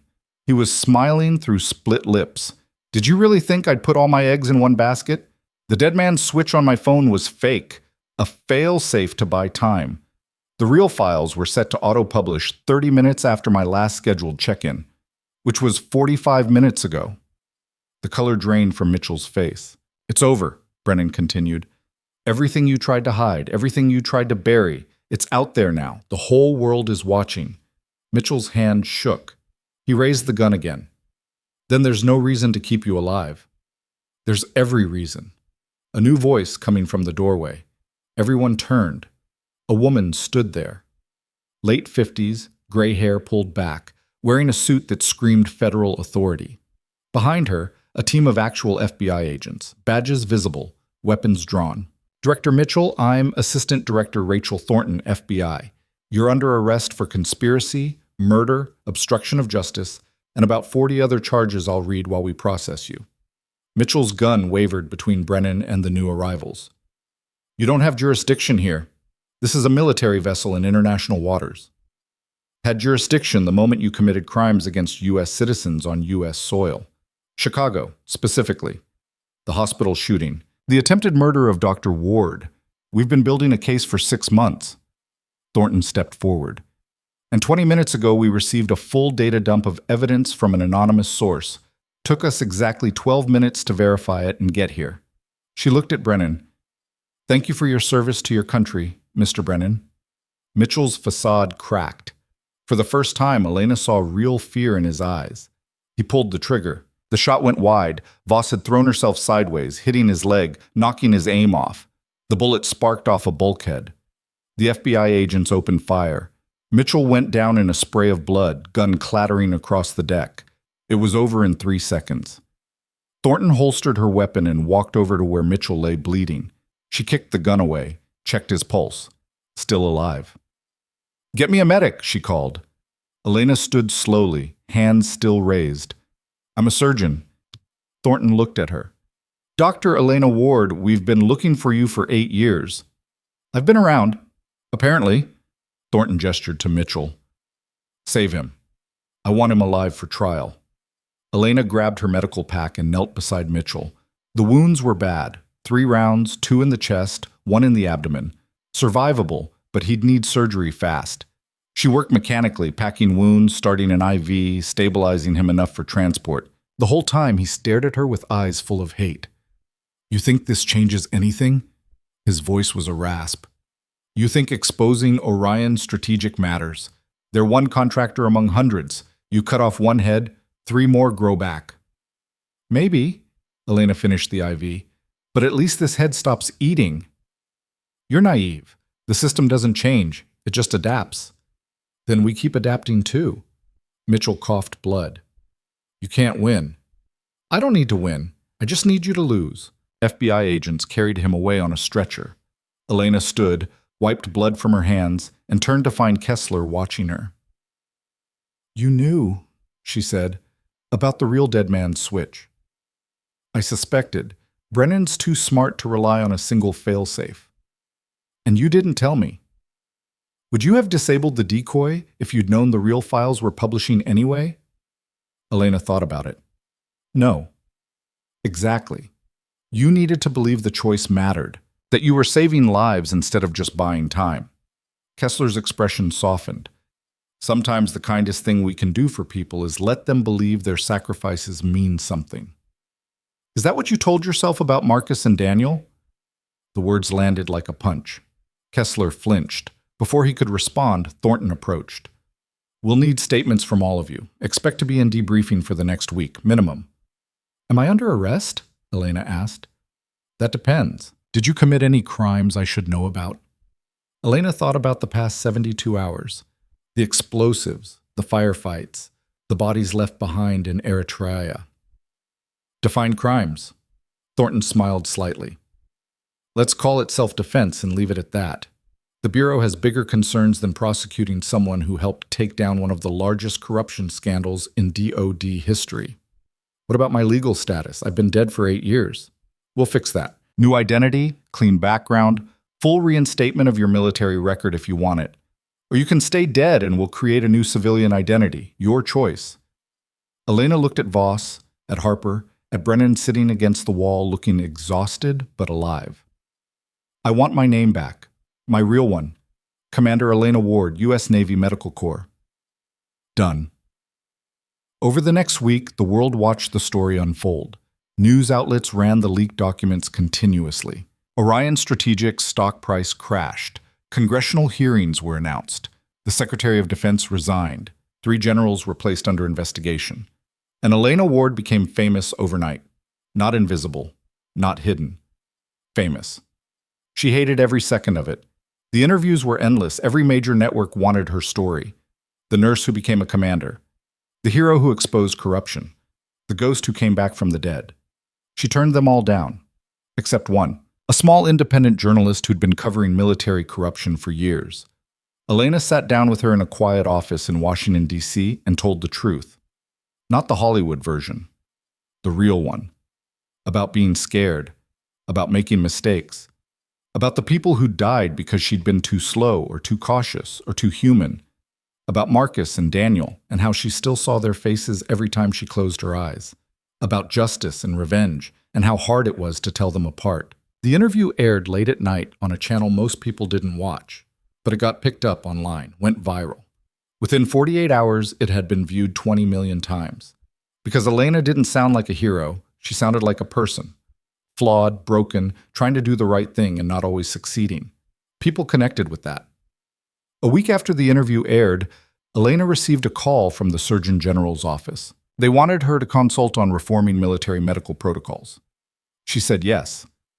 2 weeks later, Riverton General Hospital called. Gerald Finch had been fired. The new administration wanted Elena back as chief of trauma surgery. She said no. Instead, she took a position at a public hospital on the south side of Chicago, the kind of place that treated gunshot wounds and stab wounds and overdoses, the kind of place where people went when they had nowhere else, the kind of place that needed her. On her first day, she walked into the trauma bay and found 3 nurses waiting. Not Jessica and Malik. They'd both resigned. New people, younger, nervous. One of them stepped forward. "Dr. Ward, I'm Sarah Martinez. We're honored to work with you." "Don't be honored, just be good at your job." "Yes, ma'am." Elena smiled slightly. "And don't call me ma'am. I work for a living." The next 6 months passed in a blur of surgery and recovery and learning how to be visible again. Elena operated, taught, mentored. She saved lives and lost some and learned to live with both. Brennan published his book. It was a bestseller. He donated all the proceeds to veterans organizations and families of soldiers killed by illegally trafficked weapons. Mitchell stood trial. The evidence was overwhelming. He was sentenced to 30 years in federal prison. Kessler retired quietly. No ceremony, no recognition. Just a letter of resignation and a move to a small town in Montana where nobody knew who he was. Elena called him once, 3 months after everything ended. "How are you holding up?" "I'm alive. That's more than I deserve." "You didn't pull the trigger." "I didn't stop it either." Silence. Then, "I've been thinking about what you said, about institutional preservation versus individual lives. And I still think I made the right tactical decision, but the wrong moral one." He paused. "If that makes sense." "It doesn't, but I understand anyway." "How's civilian life?" "Loud, messy, real." Elena looked out her apartment window at the city below. "I like it." "Good. You deserve that." They talked for another 20 minutes about nothing important. Then Kessler said he had to go and hung up. Elena never spoke to him again. 1 year after the Eritrea mission, Elena received a package. No return address. Inside was a photograph. Marcus Webb and Daniel Rourke, younger than she remembered, standing in front of a Humvee somewhere in Afghanistan, smiling, alive. On the back, someone had written, "They'd be proud of you." Elena didn't know who'd sent it. Didn't matter. She put the photograph on her desk at the hospital where she'd see it every day. A reminder. Not of what she'd lost, of what she'd protected. Late one night, 3 months after receiving the photograph, Elena was finishing paperwork when security called up. "Dr. Ward, you have a visitor. Says it's urgent." "Send them up." 2 minutes later, Voss walked into her office. Full uniform, medals gleaming, Elena stood. "Major, I thought you were deployed." "Got back yesterday, and it's lieutenant colonel now." Voss tapped her new rank insignia. Kessler put in the recommendation before he retired. Said, "I earned it." "You did." Voss sat down without being invited. "We have a problem." "We?" "Orion Strategic is gone, but the network that protected them isn't. They've just gone deeper, darker." Elena felt cold. "How do you know?" "Because 3 weapons shipments disappeared in the last month. Same pattern as before. Same signatures, different contractor." "That's not my fight anymore." "Isn't it?" Voss leaned forward. "You wanted justice. You got Mitchell, but the system that created him is still running. Still killing soldiers, still burying evidence. Then investigate it properly. Go through channels." "We did. The investigation was shut down after 2 weeks. Orders from the top." Elena sat down slowly. "How high?" "High enough that I can't touch it through official channels." Voss pulled out a file, set it on the desk. "But you're not official anymore. You're a civilian. And civilians can ask questions the military can't." Elena stared at the file. Didn't touch it. "I did my part," she said quietly. "I exposed the truth. I testified. I helped put Mitchell away. That's all I signed up for." Marcus and Daniel signed up to serve their country. They ended up dead because of people like this. "Don't use them to manipulate me." "I'm not manipulating. I'm reminding." Voss stood. "You told Brennan that justice was worth fighting for. Did you mean it? Or were you just settling a personal score? That's not fair. War isn't fair. Corruption isn't fair. But someone has to fight anyway. Voss walked to the door, paused. I'm not asking you to be a soldier again. I'm asking you to be what you've always been. Someone who refuses to look away when people are dying. She left the file on the desk and walked out. Elena sat there for a long time, staring at it. Finally, she opened it. Inside were intelligence reports, shipping manifests, financial transactions, all pointing to the same conclusion Voss had reached. The trafficking hadn't stopped. It had just gotten better at hiding. Elena pulled out her phone, dialed a number she'd memorized but never called. Brennan answered on the second ring. Elena? I need your help. With what? She looked at the file spread across her desk, at the photograph of Marcus and Daniel watching from the corner, at the reflection of herself in the dark window, older now, scarred, but still standing. With finishing what we started. Silence. Then, I thought we already did. So did I. Turns out we just scratched the surface. More silence. Finally, where and when? Elena smiled. Not happy, not sad, just determined. Tomorrow. My office. And bring everyone you trust. This is going to take a team. She hung up and leaned back in her chair. Outside, the city hummed with life. Millions of people living their lives, unaware of the shadows moving beneath the surface, unaware of the wars fought in secret so they could sleep safely. Elena had spent 8 years hiding from those shadows, then a year exposing them. Now she was walking back into them. Eyes open. By choice. Because someone had to. And this time, she wasn't going alone. Her phone buzzed. Text from a blocked number. You should have stayed dead, Commander. Now you've just painted a target on everyone you care about. Elena read it twice, then deleted it. She stood, grabbed her coat, and walked out of her office. Tomorrow would bring new fights, new enemies, new impossible choices. But tonight, she was just Elena Ward, surgeon, soldier, ghost, alive. And finally, after 8 years of running, ready for whatever came next. She made it to the elevator before the building's fire alarm started screaming. Elena stopped. The sound wasn't right, not the steady wail of a drill or malfunction. This was the kind of alarm that came with smoke, with fire, with intent. She turned and ran back toward her office. The hallway was already filling with people, medical staff pouring out of rooms, patients being wheeled toward exits. Someone grabbed her arm, a nurse she'd trained last month. Dr. Ward, we need to evacuate. Where's the fire? 3rd floor, your wing. Elena pulled free and ran against the crowd, pushing through bodies, ignoring the shouts telling her to turn around. She hit the stairwell and took the steps 2 at a time up instead of down.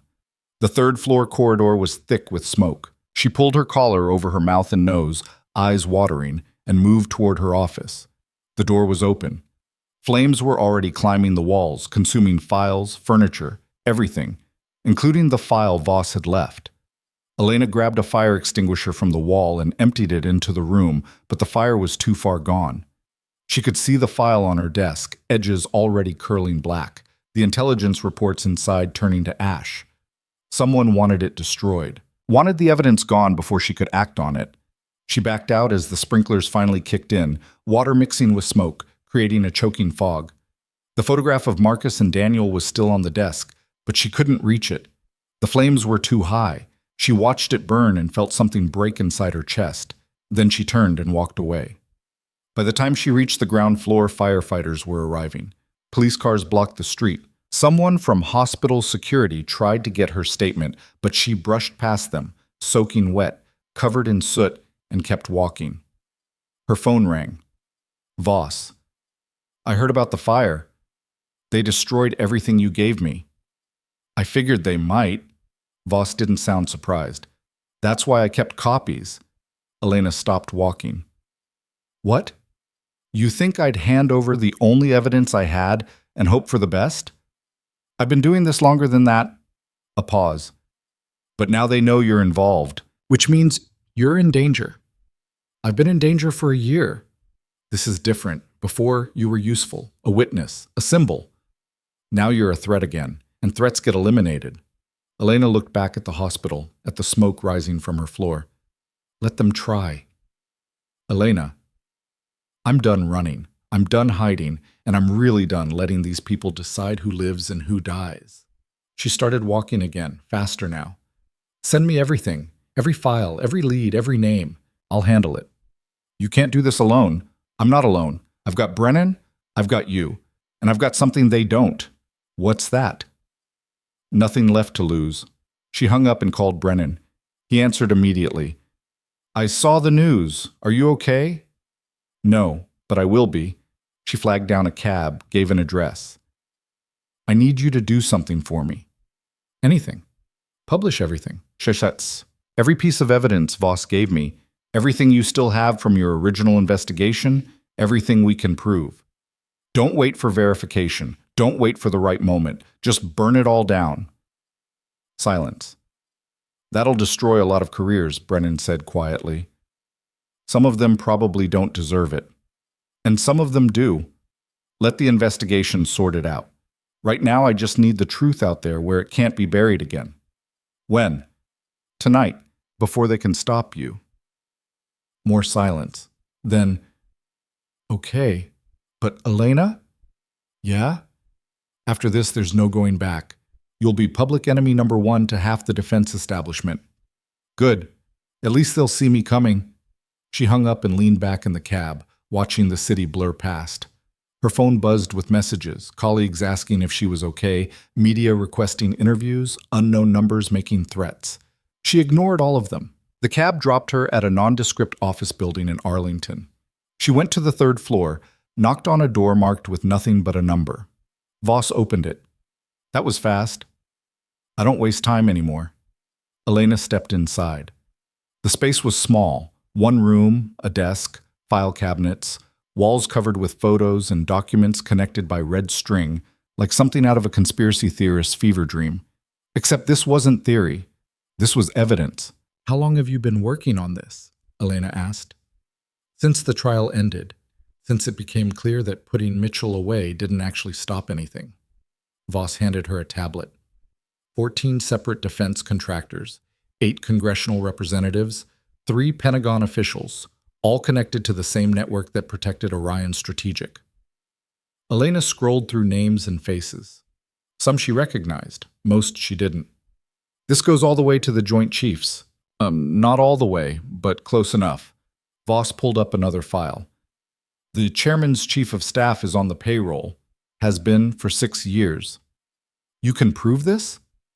I can prove enough to start investigations. Whether those investigations lead to convictions is another question. Elena set down the tablet. Brennan's publishing everything tonight. Once that happens, we'll have maybe 12 hours before they mobilize a response. We need to use that time. To do what? Make sure the evidence sticks. To get it in front of people who'll actually act on it. Elena pulled out her phone, started making a list. I need names. Journalists you trust. Politicians who aren't compromised. Anyone with the power to force accountability. Voss was already moving, pulling files, writing names.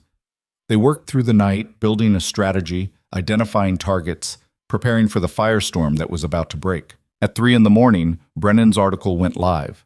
The headline was simple: The Shadow War, How Defense Contractors Profit from Endless Conflict. Underneath were thousands of documents, transaction records, emails, testimony, everything. Within an hour, it had crashed the website from traffic. Within 2 hours, every major news organization was reporting on it. Within 3 hours, the FBI announced emergency investigations. And within 4 hours, Elena's phone rang with a number she recognized. The White House. She answered. Ward. Dr. Ward, this is Chief of Staff Patricia Dalton. The President would like to speak with you. Elena hesitated, then, put her on. A click, then a woman's voice, calm but carrying weight. Dr. Ward, I've been reading about you. Madam President, I understand you've been through hell multiple times, and I understand you're about to make my administration's life very difficult with these revelations. That's not my intent, but it'll be the result anyway. A sigh. I'm calling to tell you that I've ordered a full investigation into defense procurement practices.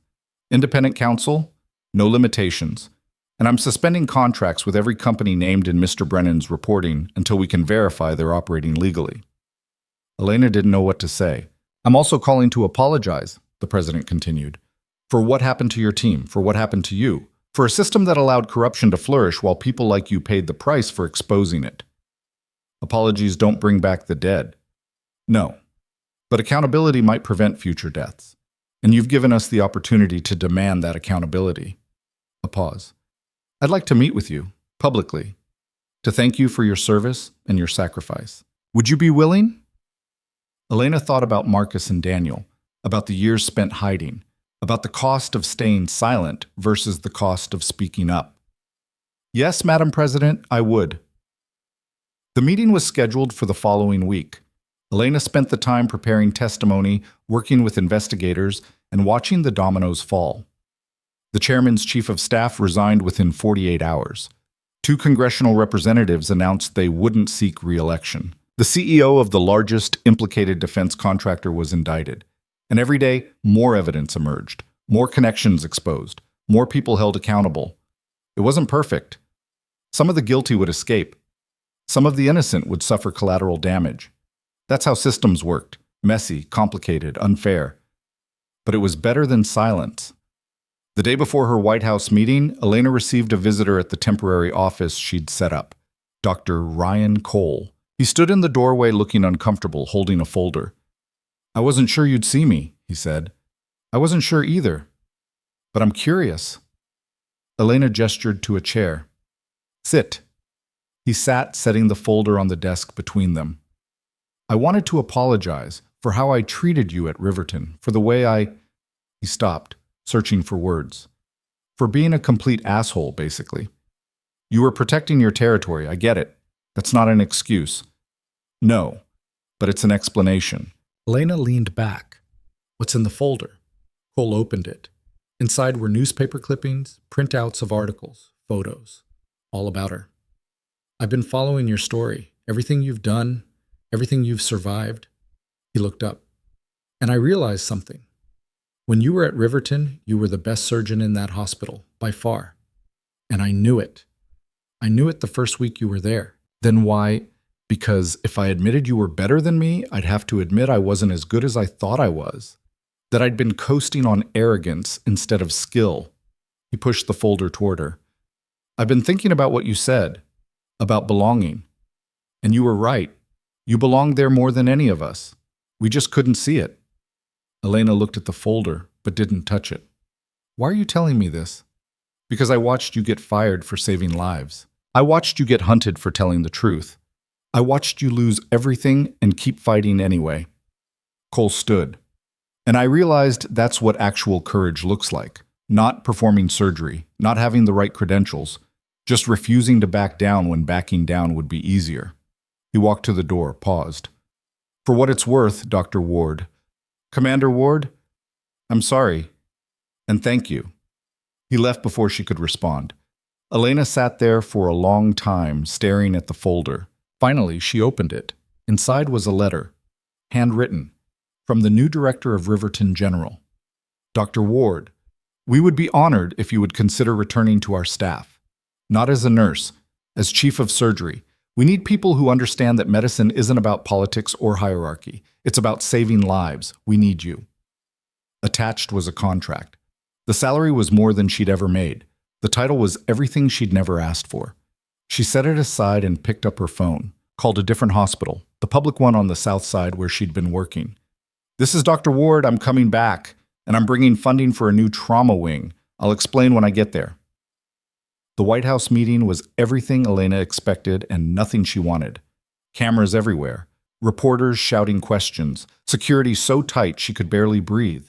But when the president shook her hand in the Oval Office, looked her in the eye and said, "Thank you for your service," Elena felt something shift. Not closure, not peace, just acknowledgement. Finally, that what she'd done mattered. The president presented her with the Medal of Honor. Elena accepted it, gave a brief statement about Marcus and Daniel and all the others who'd died trying to do the right thing, and left as quickly as protocol allowed. Outside, a crowd had gathered. Supporters, protesters, media, people wanting pieces of her story. Elena walked through them without stopping, head up, shoulders back. Someone shouted, "Do you regret exposing the truth?" She stopped, turned. "No. I regret that it took 8 years and dozens of deaths to force people to listen. But I don't regret the truth. Ever." She kept walking. 3 months later, Elena stood in the new trauma wing of Southside Memorial Hospital, watching construction crews put finishing touches on equipment that would save countless lives. Voss appeared beside her. "Heard you turned down Riverton. They wanted a trophy. I'm not interested in being someone's redemption story." "So what are you interested in?" Elena gestured to the trauma bay being assembled. "This. People who need help and can't afford it anywhere else. That's where I belong." "You could have taken the money and the prestige, built your own empire. I spent 8 years being invisible, then a year being famous. Turns out I prefer something in between, visible enough to matter, quiet enough to work." Voss nodded slowly. "The investigation is wrapping up. 17 indictments, 6 convictions already. Mitchell's appealing his sentence, but it won't go anywhere." "Good. There's still work to do. The network we exposed, it's damaged but not destroyed. They'll rebuild. Different names, same game. Let them try." Elena turned to face her. "I'm not hunting them anymore. I'm building something better. A trauma center that actually serves the community. Training programs for surgeons who want to work where they're needed instead of where they'll get rich. A system that values lives over profits. That's a long-term fight. I've got time." Voss smiled. "Need help?" "Always." They shook hands. 6 months later, the trauma wing opened. Elena performed the first surgery. A 13-year-old kid caught in crossfire, bullet through the liver, minutes from dying. She saved him. The kid's mother thanked her with tears streaming down her face. Elena accepted the gratitude, gave post-op instructions, and moved on to the next patient. Because that's what the work was. Not glory. Not recognition. Just showing up. Doing the job. Saving who you could and living with who you couldn't. 1 year after the Oval Office meeting, Elena received a letter. No return address. Postmarked Montana. Inside was a single page. Kessler's handwriting. "Elena, I've been watching from a distance, watching you build something real out of the ashes we left behind. Watching you refuse to let the corruption win, even when winning seemed impossible. I was wrong about a lot of things. But I was right about you. You're the kind of person who makes the world better just by refusing to let it stay broken. Marcus and Daniel would be proud. I know I am." K. Elena read it twice, then filed it away with the photograph she'd recovered from the fire. Someone had pulled it from the debris, surprisingly intact. She kept both in her office. Reminders. Not of what she'd lost, of why she kept fighting. Late one night, 3 years after everything began, Elena sat in her office finishing paperwork. The hospital was quiet. Most of the staff had gone home. A knock on her door. "Come in." A young woman entered. Early 20s, nervous, holding a resume. "Dr. Ward, I'm sorry to bother you so late. I'm a medical student and I wanted to ask about your residency program." Elena gestured to a chair. "Sit. Tell me why you want to work here." "Because you work here. Because this hospital treats people who can't get care anywhere else. Because," she hesitated, "because I grew up 3 blocks from here, and when my brother got shot, this place saved his life. I want to give that back." Elena studied her, saw herself a lifetime ago, idealistic, determined, not yet broken by a system designed to crush that determination. "What's your name?" "Sarah. Sarah Martinez." The same nurse who'd greeted Elena on her first day at this hospital. Now a medical student. "You're hired, pending your graduation and board certification." Sarah's eyes went wide. "Really? Really? But I'm going to work you harder than anyone else. I'm going to expect more from you than you think you can give. And I'm not going to coddle you when things get difficult.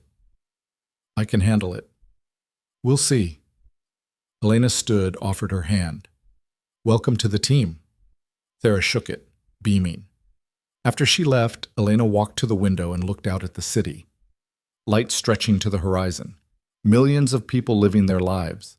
Some of them would end up in her trauma bay. Some of them she'd save, some she wouldn't, but she'd show up anyway, every day, every shift. because that's what this work demanded. Not heroism, not perfection, just presence, competence, refusal to quit when quitting would be easier. Her phone buzzed. Text from Brennan. Just published a follow-up. 3 more contractors implicated. The investigations continue. Elena smiled and texted back. Good. Don't stop. She grabbed her coat and walked out of the hospital into the night. The air was cold but clean. The street was quiet but alive with possibility.